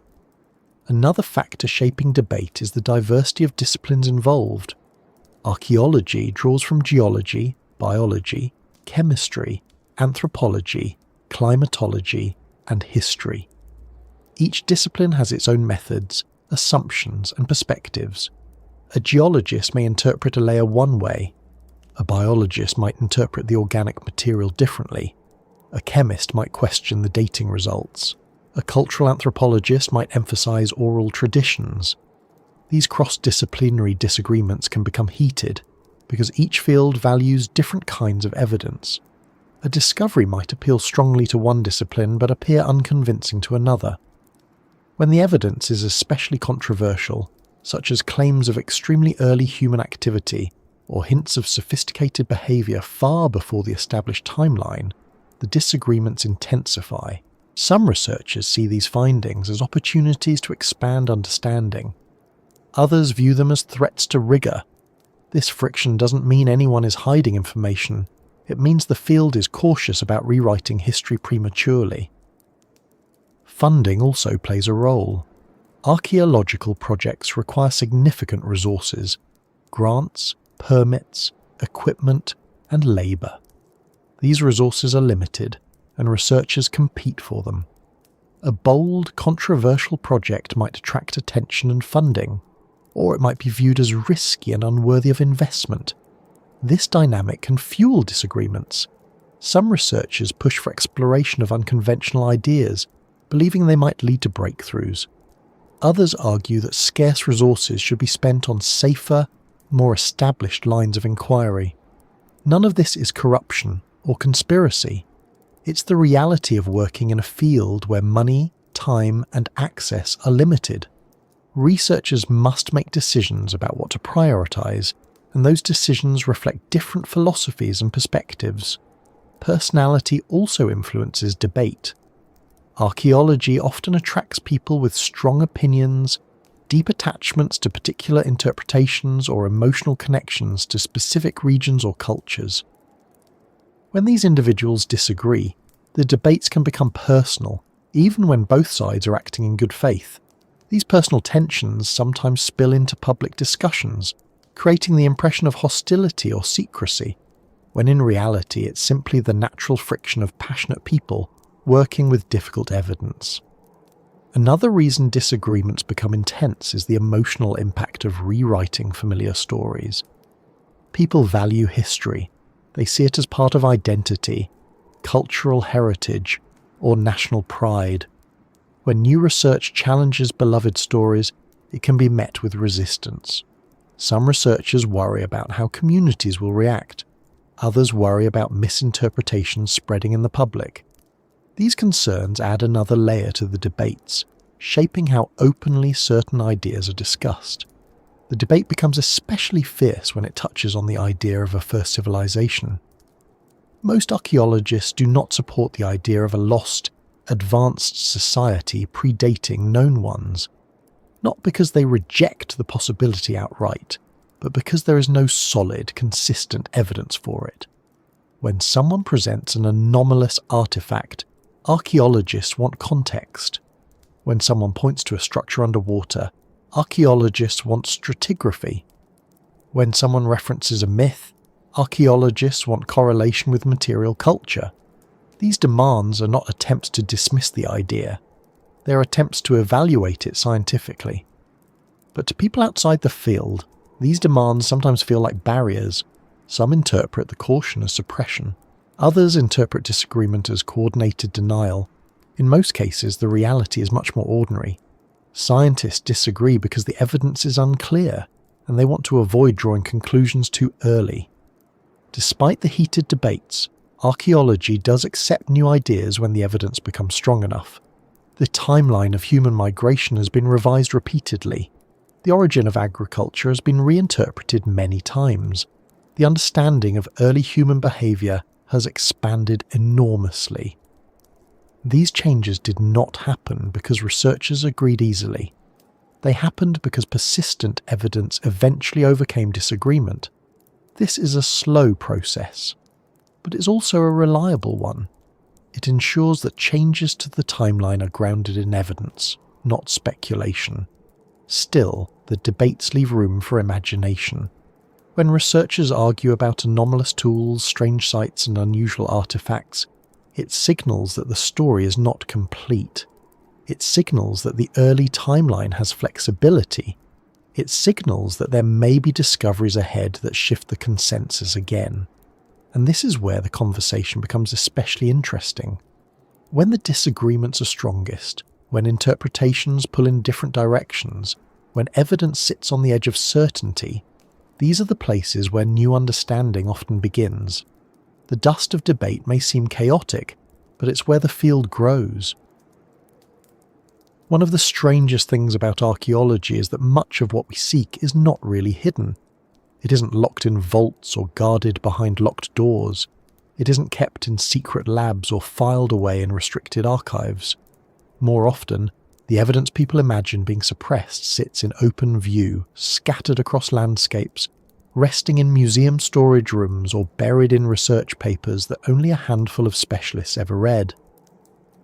Evidence becomes lost, not through deliberate concealment, but through the quiet, ordinary ways information slips between the cracks of attention, interpretation, funding, and understanding. This usually becomes clear once you realise just how much material archaeologists collect during an excavation. Even a modest dig produces tens of thousands of fragments, pottery shards, flakes of stone, animal bones, soil samples, carbon fragments, plant remains, and small objects so worn that their original purpose can only be guessed. Every piece must be catalogued, labelled, analysed, stored, and often reanalysed as new technologies emerge. The scale is overwhelming. Most museums and research institutions have warehouses full of artefacts the public will never see, not because someone wants to hide them, but because there are simply too many to display. The majority remain in boxes stacked on metal shelves, waiting for someone to study them, someone who may never come. This is one way evidence gets lost. It becomes invisible through abundance. When you have 100,000 fragments from a single site, it's easy for a crucial detail to sit unnoticed for years. An unusual tool might be catalogued incorrectly. A bone with cut marks might be labelled as natural breakage. A tiny bead might be boxed with unrelated materials. These mistakes aren't sinister. They're the result of human limits. There are more artifacts than there are researchers to study them. Another way evidence gets lost involves how discoveries are published. Scientific papers often focus on specific questions. A researcher might spend years studying the chemical composition of ancient pigments or the tool marks on a set of bones. The resulting paper includes details about those materials, leaving out anything not directly relevant. Over time, papers accumulate in academic journals, dense, technical, precise, and accessible mostly to other researchers. Within these papers, small observations occasionally appear that don't fit neatly into the established timeline. A dating anomaly, a tool made using an unexpected technique, a structure that seems more complex than surrounding layers suggest. These details are recorded, but they remain isolated, disconnected from bigger narratives because no single researcher has the time or mandate to weave them together. When people imagine evidence of a first civilization being hidden, they picture someone locking it away, but in reality the opposite happens. Researchers publish almost everything, often to meet requirements for funding or academic advancement. The information is there, it just doesn't gather into a larger picture unless someone decides to connect the dots. And connecting dots across decades of scattered papers is difficult work that few people dedicate their careers to. Evidence can also be misunderstood because early interpretations gain momentum. Once a theory becomes widely accepted, new discoveries tend to be interpreted through that lens. For example, if a site is assumed to belong to a certain time period, findings that don't fit might be attributed to disturbance or contamination. This is not suppression. It's an attempt to avoid jumping to conclusions based on limited data. But sometimes, the cautious interpretation becomes the default interpretation, even when the unusual evidence deserves a closer look. Over time, the accepted narrative solidifies, and anything that doesn't match it becomes harder to integrate. Not because anyone forbids it, but because doing so requires rethinking things that once seemed settled. Another way evidence becomes hidden is through the complexity of nature. The Earth is constantly moving, shifting, eroding, burying, and revealing. Rivers change course, floods rearrange sediments, landslides cover entire slopes, animals dig burrows, tree roots push objects deeper underground. Over thousands of years, these processes can mix layers in ways that make human activity look natural, or natural formations look artificial. For example, a stone that seems intentionally shaped might actually be a product of freeze-thaw cycles. A grouping of rocks that looks like a foundation might be the result of erosion. A carved surface might be created by water. At the same time, genuinely intentional structures can be dismissed as natural because they've become too weathered to look clearly artificial. This creates a type of passive misinterpretation, where real evidence sits in view but is dismissed for understandable reasons. Sometimes this misinterpretation goes in the opposite direction. Researchers find something visually unusual, an arrangement of stones, a pattern on the ground, and assume it's natural because they're trained to avoid over-identifying human activity. Archaeology relies heavily on caution, and that caution can sometimes obscure discoveries, not deliberately, but through the understandable fear of claiming something artificial incorrectly. Then there are the discoveries made by non-specialists, hikers, divers, construction workers, and curious explorers sometimes stumble upon unusual sights, walls beneath the sea, geometric patterns in the forest, carved stones far from known settlements. Some of these discoveries are investigated, others are noted briefly, documented superficially, and set aside because the evidence is thin or difficult to access. Many sites that spark excitement among the public receive only minimal attention from researchers because they lack funding, context, or feasibility. The site might be too dangerous to excavate, it might be politically sensitive, it might be beneath private property, it might require more resources than any single team has available. These practical limitations are rarely discussed publicly, but they shape what is studied and what is left untouched. Evidence also becomes misunderstood when technological limits prevent accurate analysis. 100 years ago, archaeologists lacked modern dating techniques. 50 years ago, underwater mapping was primitive. 20 years ago, LiDAR was barely used in jungle environments. As technology advances, earlier interpretations need to be revisited. but revisiting old digs requires time and money, and many sites sit untouched for decades. Layers that once yielded nothing interesting might now hold clues recognisable with modern tools, but unless someone returns to the site, the evidence remains silent. There are countless examples of forgotten evidence rediscovered later. Objects stored in museum basements for generations suddenly become significant when new analytic techniques reveal things previous researchers couldn't detect. Bits of pigment turn out to contain unexpected minerals. Bones reveal genetic secrets.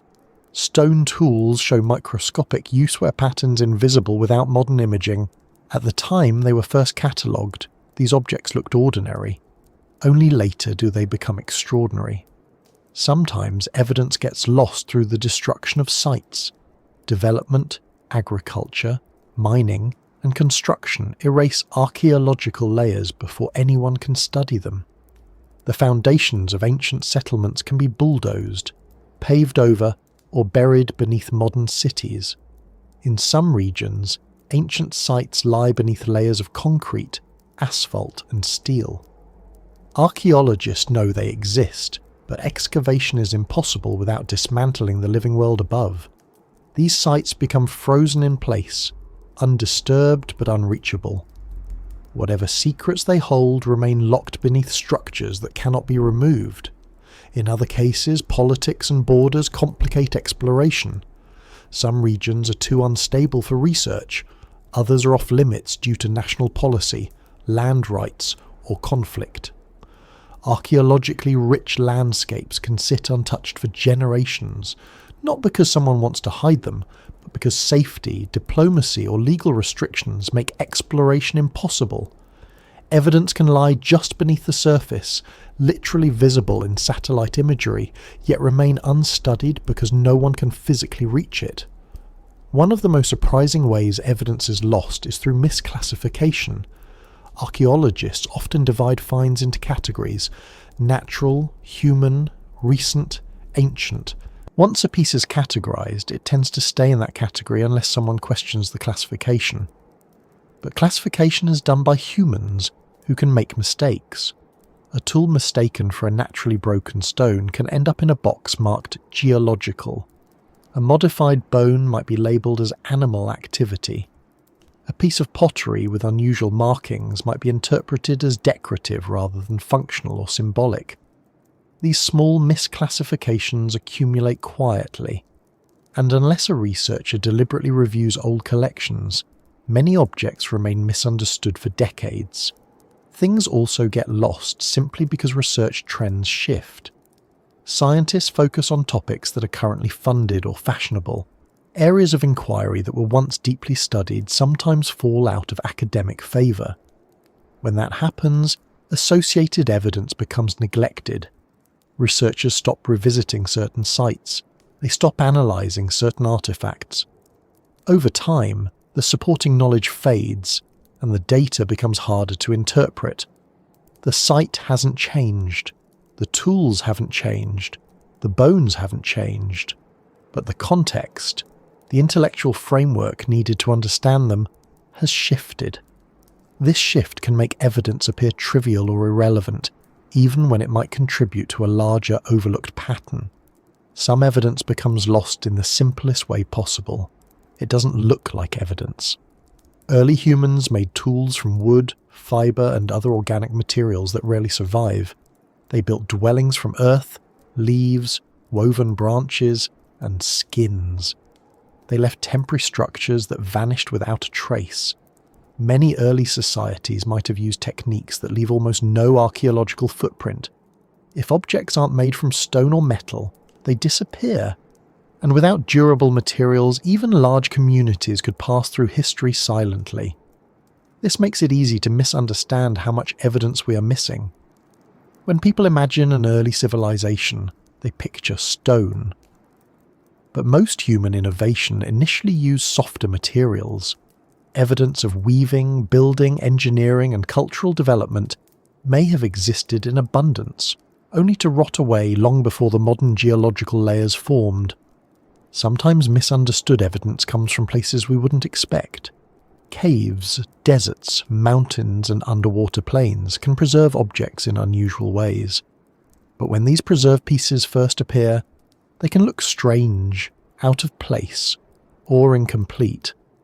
If a scientist encounters something that looks anomalous, but only has a fragment, the cautious approach is to avoid speculation.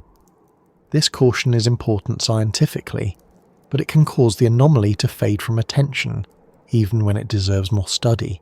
When you put all these factors together, misclassification, overwhelming volume, buried sites, technological limits, natural disturbances, political barriers, interpretive caution, and the fragility of ancient materials, it becomes easier to see why evidence might sit unnoticed or misunderstood. Not because anyone is hiding it, but because the process of discovery is unpredictable, incomplete, and shaped by human limitations. Most of the evidence that challenges the accepted timeline exists in ambiguous states. Too incomplete to confirm, too unusual to ignore, too scattered to form a pattern. These anomalies accumulate in the background, waiting for new discoveries, new techniques, or new perspectives that might connect them. When you look closely at how archaeology works, you begin to understand that the problems facing the field aren't only scientific, they're also human.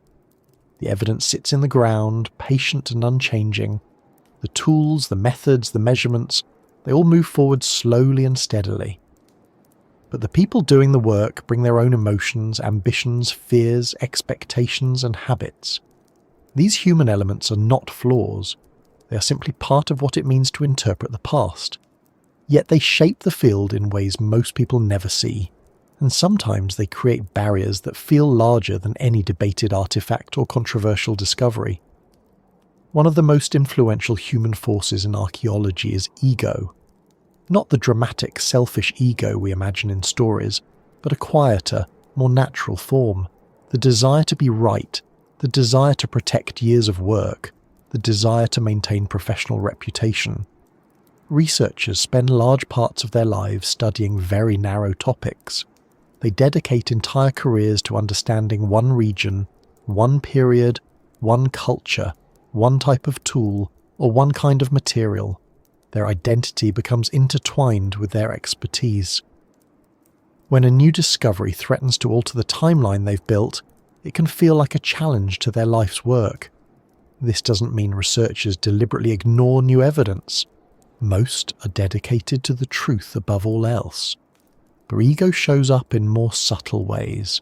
A researcher might unconsciously favour interpretations that align with their previous findings, or they might be slower to accept changes that force them to revise their long-held views. These tendencies happen in every scientific field. They're not malicious, they're human.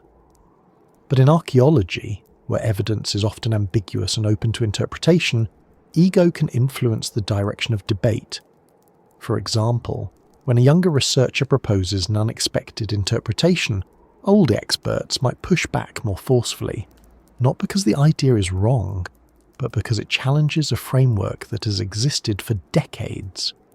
When a controversial site appears on the edge of what's considered possible, established researchers might resist giving it legitimacy until the evidence becomes overwhelming. This resistance isn't a coordinated effort. It's a natural reluctance to accept that a carefully built picture might be incomplete. Another human factor influencing archaeology is funding.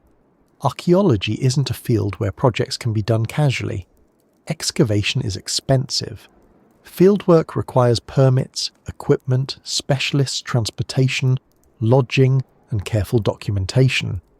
Post-excavation analysis requires laboratories, imaging technology, storage facilities, and trained researchers. All of this costs money, and money flows toward the ideas donors, institutions, or governments consider valuable or credible. Or, when a project aligns with widely accepted research goals, migration patterns, agricultural origins, ancient trade routes, it's easier to secure funding.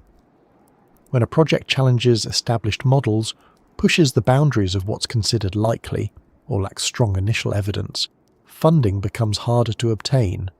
This doesn't mean unconventional ideas are suppressed, but it does mean they often sit on the edge of feasibility.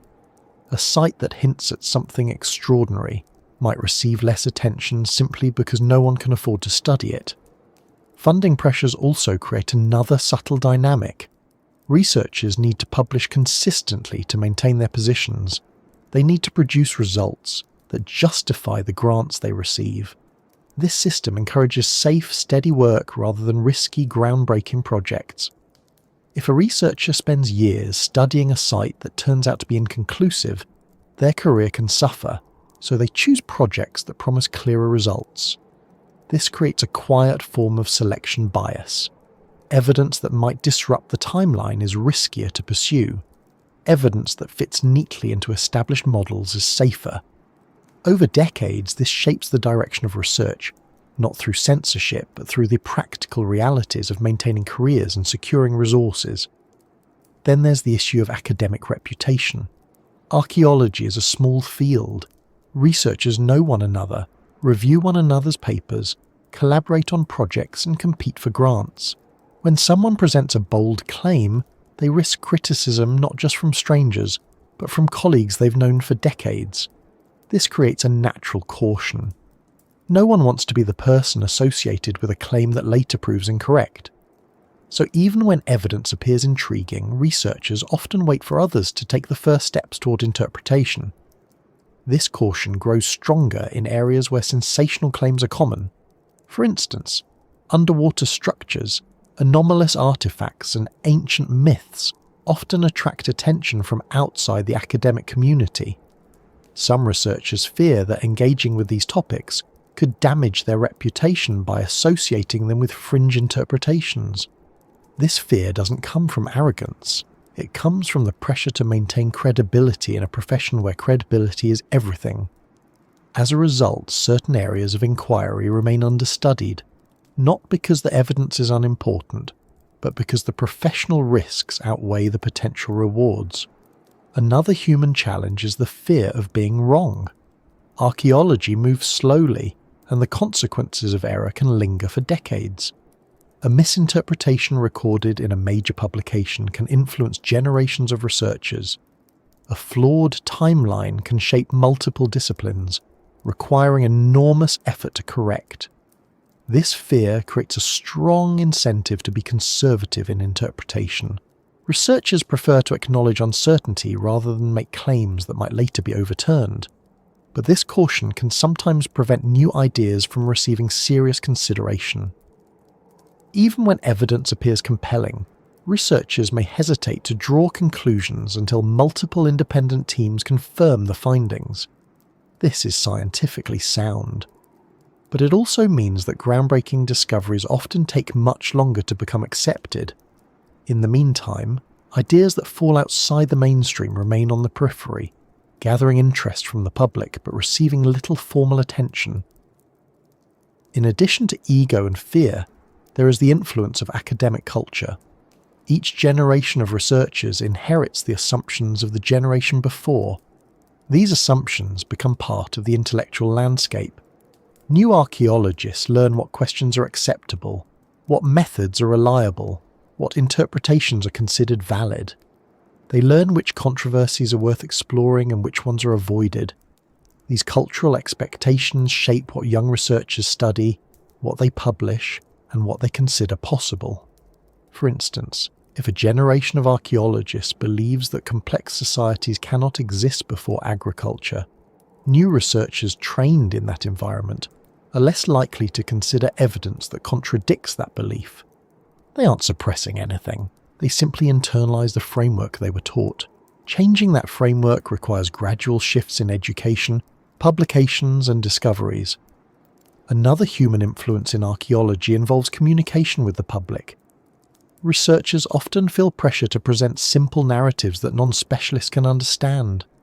Complex or uncertain findings are difficult to translate into clear stories.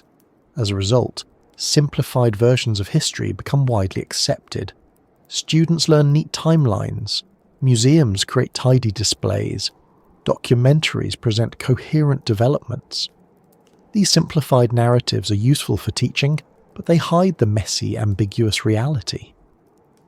When new evidence contradicts the simplified version, it appears shocking, not because the science was hiding anything, but because the public never saw the complexity in the first place. This creates a strange gap between professional archaeology and public understanding. Researchers know the timeline is full of uncertainty. They know early evidence is scattered and incomplete. They know many discoveries remain ambiguous. But the public sees a timeline that looks precise and complete. When anomalies appear, people imagine they are being hidden because they conflict with the tidy story they learned. In reality, the tidy story was never the full story. It was a teaching tool. Another human element shaping archaeology is personal bias. Researchers are influenced by their backgrounds, experiences, cultural identities, and educational paths. These elements shape what they find interesting, what they question, and what they accept. A researcher trained in geology might see natural processes where another sees human impact. A researcher focused on symbolic anthropology might emphasize myth and ritual where another sees practical adaptation. Neither viewpoint is wrong, but each produces different interpretations of the same evidence. This diversity can be a strength, leading to richer discussions and more nuanced conclusions. But it can also create conflict, as researchers argue not only over evidence, but over the frameworks used to interpret it. The result is a field where disagreements are constant, but progress emerges through the friction. The human problem grows even more complicated when you consider national identity. Many nations take pride in their ancient histories.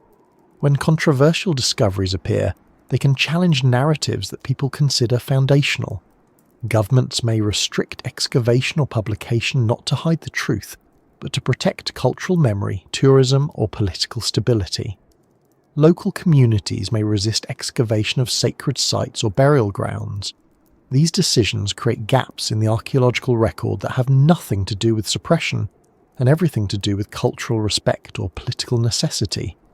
And finally, there is the emotional impact of the unknown. Archaeologists, like everyone else, want to believe the world makes sense. They want to believe that the timeline is coherent, that the development of civilization follows understandable patterns, that human progress unfolds in ways that can be documented and explained. When evidence appears that threatens this sense of order, it creates discomfort. Not fear of discovery, but fear of instability. A fear that the years spent building a model of human history might need serious revision. This emotional response doesn't lead to suppression, but it does lead to caution. It leads to slow acceptance. It leads to a preference for explanations that preserve coherence over explanations that introduce chaos. None of these human influences invalidate archaeology. They simply shape it. They explain why some ideas are embraced quickly, while others take time to gain acceptance. They explain why evidence can sit unnoticed for years, not because it is being hidden, but because no one has the incentive, resources, or confidence to pursue it. When you listen to archaeologists talk about proof, you begin to realize that the word means something very different inside the field than it does outside of it. Most people think of proof as a clear demonstration, something obvious, something undeniable, a fingerprint left on history, a structure, a tool, a text, a moment frozen in time. But archaeology deals with deep time. It works in layers where certainty erodes long before anyone arrives to examine it. The kind of proof people imagine, solid, unshakable, definitive, rarely survives long enough to be discovered. Instead, researchers rely on patterns, probabilities, consistencies, and context.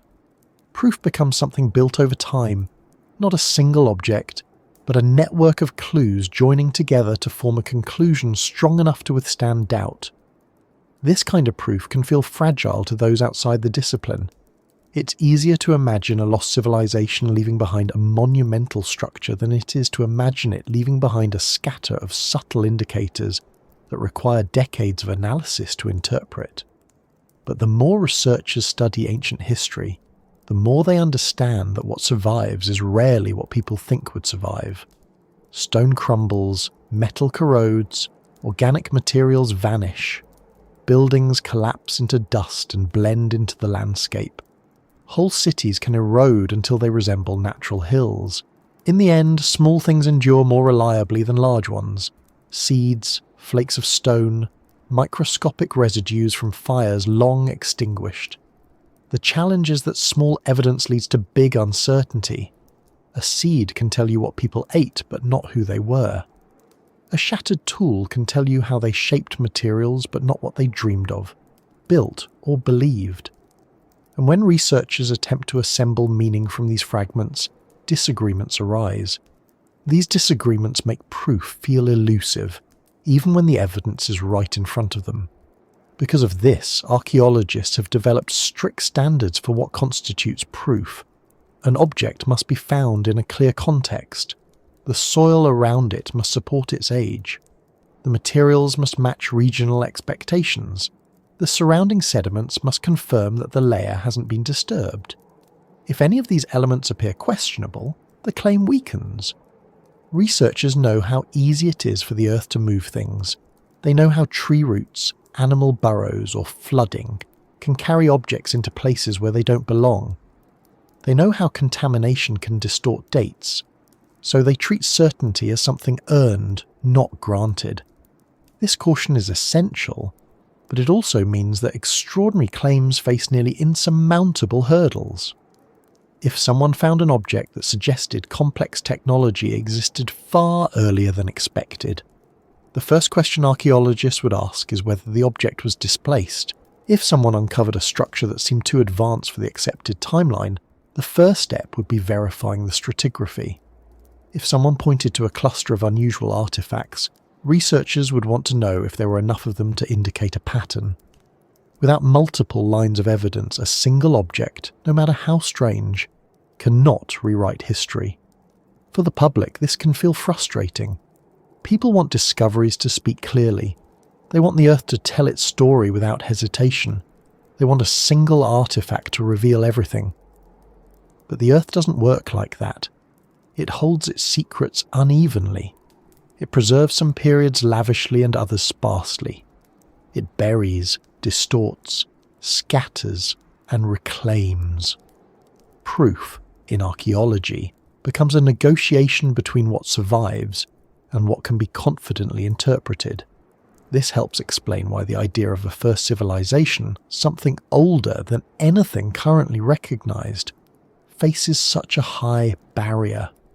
For researchers to accept such a claim, they would need evidence so strong, so consistent, so clearly contextualized that it withstands every alternative explanation. And the further back in time the claim reaches, the harder it becomes to gather evidence that meets these standards. Deep time erases proof faster than archaeologists can uncover it. There have been instances when new discoveries shifted the timeline dramatically. The realization that humans reached the Americas earlier than expected is one example. The discovery of sophisticated building at sites believed to predate agriculture is another. In each of these cases, the change required multiple independent discoveries. Not just one site, not just one artifact, but a pattern emerging across landscapes and regions. A cluster of evidence that grew too large to dismiss. This is how proof works in a field built on fragments. It accumulates, it repeats, it appears from different angles, and only when these pieces reinforce one another do researchers accept a revised timeline. A civilization older than any we currently acknowledge would require similar reinforcement. It wouldn't be enough to find a single advanced structure underwater. It wouldn't be enough to uncover a handful of unusual tools in an ancient layer. It wouldn't be enough to point to myths or oral traditions. The evidence would need to appear again and again, across continents, across contexts, with clarity strong enough to erase doubt. The difficulty is that older evidence rarely appears in abundance. The further you go into the past, the fewer artifacts remain. Entire eras may leave behind nothing but stone flakes or charcoal fragments. If complex societies existed before our earliest recognized civilizations, most of what they created might be gone. Their buildings may have crumbled, their tools eroded, their settlements drowned by rising seas or covered by shifting sediments. What remains might be faint, barely distinguishable from natural formations. Proof in such a world becomes less like a monument and more like a whisper. And yet, archaeologists know the world is filled with whispers. They know that many discoveries begin with something small, an unusual layer, a curious alignment, a pattern that seems slightly off. These hints sometimes grow into bigger insights, but just as often they remain unresolved. Proof, in the archaeological sense, requires more than curiosity. It requires the ability to rule out alternative explanations. A site must be unmistakably artificial. A layer must be clearly undisturbed. A tool must be undeniably shaped by human hands. These standards protect the field from error, but they also create a narrow window for recognizing evidence that doesn't fit known models. This tension, the need for high standards and the fragility of ancient clues, leads to a strange situation. It's possible for evidence of a very early civilization to exist, but not meet the criteria necessary to be recognized as such. Researchers might catalogue it as natural. They might classify it as anomalous but insignificant. They might set it aside because it lacks context. In this sense, evidence can be lost in plain sight not because anyone ignores it deliberately, but because it cannot speak loudly enough to overcome doubt. It's also important to understand how interdisciplinary confirmation works. When researchers find something extraordinary, they need support from multiple lines of inquiry. A structure must be confirmed not only by archaeologists, but by geologists who verify the layers. A tool must be analysed by experts in fracture mechanics. A date must be confirmed by different methods: radiocarbon, luminescence, stratigraphy. If any one of these elements conflicts with the rest, the claim weakens. This process ensures that conclusions are robust, but it also means that ambiguous evidence will struggle to gain acceptance, even if the ambiguity results from time's erosion rather than scientific weakness. Another challenge is communication. Scientists are careful with their language. They talk about possibilities, not certainties. They describe evidence as suggestive, compatible, or inconclusive. For the public, this language can sound evasive. People want clear statements, yes or no, true or false. But archaeology rarely allows such clarity. The deeper into time researchers go, the more they face uncertainty. Proof becomes layered. It becomes conditional. It becomes something that grows stronger or weaker as new evidence appears. Public expectations also shape how proof is understood. People often assume that discoveries are immediate, dramatic, and unmistakable. But real archaeology is slow. Sometimes it takes decades to understand the significance of a single site. A stone circle might be excavated today, reinterpreted in 50 years, and fully understood a century later. This timeline doesn't match the pace of public curiosity. As a result, ideas that lack immediate clarity often drift into speculative territory, where they mix with imagination and myth. This is one reason why controversial discoveries become so emotionally charged. When evidence appears that challenges established models, people outside the field sometimes embrace it faster than researchers do. They see possibility where archaeologists see uncertainty. They see potential proof where scientists see incomplete context. This mismatch of expectation creates tension. The public imagines suppression. The researchers imagine overinterpretation. Both sides want to understand the truth, but they approach it from different angles. Even within archaeology, proof is not a single threshold, but a spectrum. Some evidence is strong enough to be widely accepted. Some is promising, but needs more support. Some is intriguing, but inconclusive. And some is simply too ambiguous to interpret. Researchers move carefully along this spectrum, placing discoveries where they best fit. The public often sees only the endpoints, accepted facts and rejected claims, without noticing the large middle area filled with unresolved questions. This grey zone is where most of archaeology actually lives. Proof grows there, gradually, through repeated discoveries and refined analyses, and this process explains why the idea of a first civilization remains speculative. The evidence people point to, submerged structures, anomalous artifacts, myths, unusual tools, often falls into this middle area. Interesting enough to inspire debate, ambiguous enough to avoid consensus, not strong enough to rewrite the timeline, not weak enough to dismiss entirely. For a lost civilization to enter the accepted narrative, the evidence would need to move decisively out of this grey zone. It would need to become consistent, contextualized, and corroborated across regions. It would need to survive not only erosion and time, but the rigorous scrutiny of multiple disciplines. This isn't because archaeologists want to protect an existing timeline. It's because they want the revised timeline to rest on solid ground. In a world where the past is faint, proof must be durable. It must withstand doubt. It must bridge the gap between fragment and conclusion. Archaeologists aren't waiting for a single artifact to overturn the story. They're waiting for a pattern that cannot be explained any other way. And this brings us closer to the heart of the question. If a first civilization did exist, one older than any we currently recognize, what would its proof look like today? What would remain? What would survive beneath the waves, beneath the soil, beneath layers of time so deep that memory itself fades?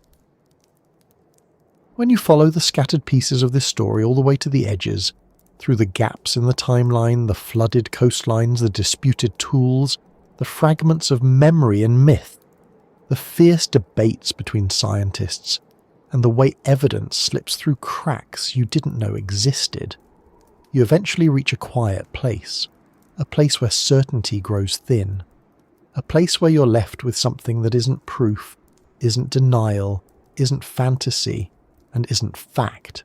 It's a possibility, small, steady, and persistent, a possibility that says, maybe we weren't the first after all. It doesn't arrive loudly. It doesn't arrive with a dramatic discovery or a revelation that changes everything in a single moment.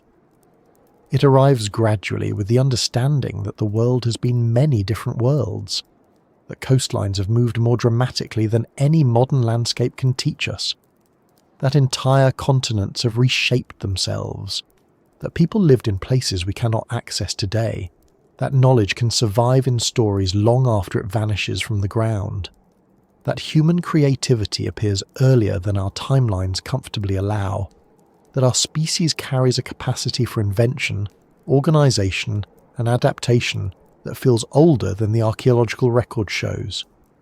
This possibility doesn't require believing in a lost empire with towering cities or advanced technology.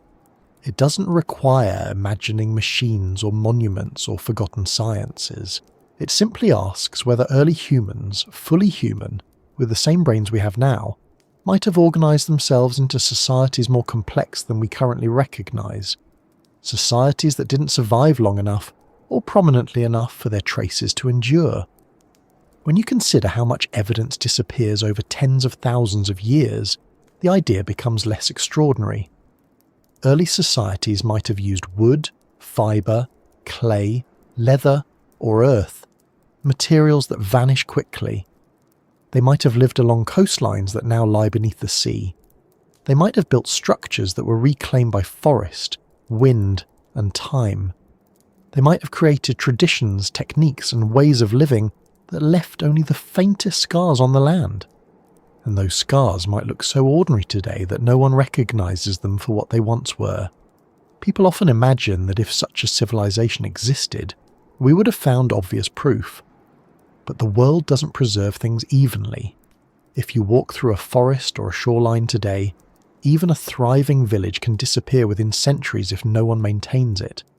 Wood rots, clay melts, textiles disintegrate, tools rust into dust, even stone breaks down. The ground absorbs everything eventually. If you returned thousands of years later, you might find a few fragments that make little sense without context. A few stones arranged in a pattern too eroded to interpret. A layer of soil slightly darker than the ones above or below. Some ash, some bone, a chipped tool, nothing that announces itself loudly. Human history is a long stretch of time during which the Earth has been endlessly reshaped. Rivers have carved new paths. Volcanoes have buried entire regions. Winds have carried away topsoil. Storms have erased shorelines. Glaciers have swept across continents. Many of the earliest places humans lived no longer exist in a recognizable form. What survives is less a complete record than a patchwork of accidents.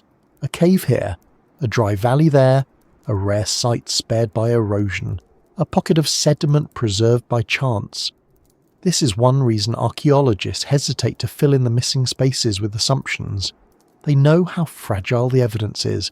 They know that absence of proof is not proof of absence. They know that what survives depends on climate, geology, biology, and sheer luck. But they also know that the scientific method requires caution. They need more than hints to rewrite history. They need patterns strong enough to withstand doubt. People outside the field sense something different. They sense that the gaps themselves are meaningful. They see the long silence before agriculture, the sudden leaps in innovation, the overlapping flood myths, the underwater structures, the anomalous tools, and the early hints of complexity that don't fit comfortably into the existing timeline. They wonder whether these scattered pieces might connect into a picture that has not yet fully emerged. This curiosity is not unreasonable. It reflects something the human mind is naturally drawn to, the idea that our story might be bigger than we know, that humanity might have lived through cycles of rise and fall, that knowledge might be older than the surviving record, that the world before the world we remember might have included communities organised in ways we haven't discovered yet. And perhaps the quietest possibility of all is that early humans didn't need to build massive cities or advanced technologies to qualify as a civilization.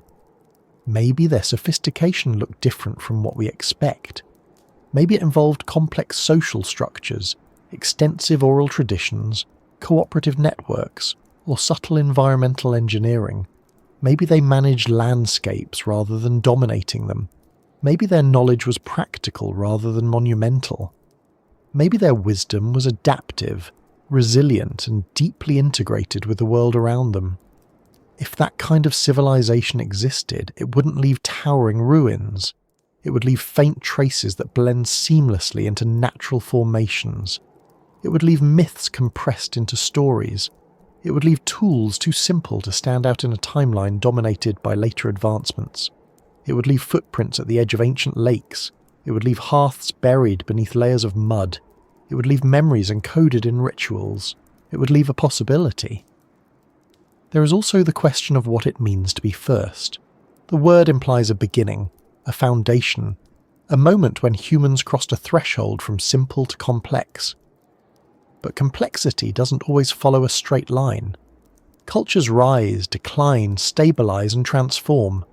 Knowledge appears, disappears, and reappears. Innovation isn't linear. It's uneven, unpredictable, shaped by climate, population, environment, and chance. The idea that humanity progressed neatly from simple to complex is a teaching model, not a complete reflection of reality.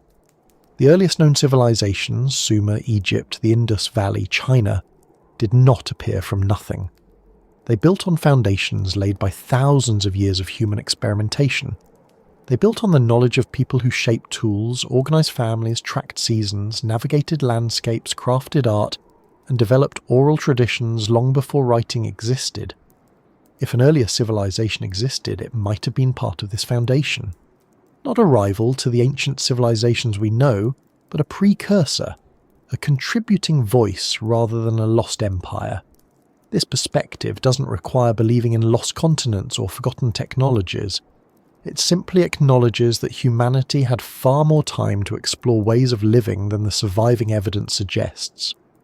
200,000 years of modern human existence is a vast stretch. Our written records cover only the last tiny fraction. Our earlier stone cities cover only slightly more. The rest is unrecorded, unpreserved, or unrecognized.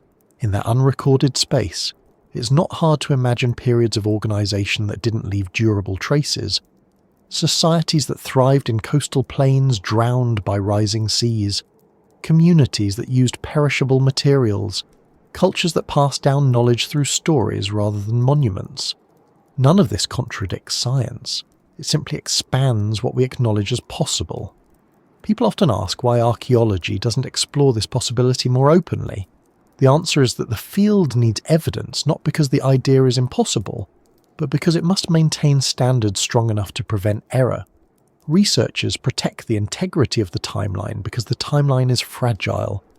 Without careful methods, the past becomes too easy to misinterpret. Archaeology guards against speculation, not because speculation is unwelcome, but because evidence is difficult to distinguish from imagination when time removes most of the clues. Yet the lack of proof does not erase the possibility. It simply sets it aside as a question waiting for more data. And the Earth still holds much that hasn't been found. Forests conceal ancient clearings, deserts hide buried foundations, mountains obscure terraces, the deep ocean keeps secrets in silence. Every year, new discoveries extend our understanding of human history, often in ways that surprise researchers. A footprint in a cave, a settlement beneath sand, a tool far older than expected, a layer of charcoal in a place no one expected humans to be.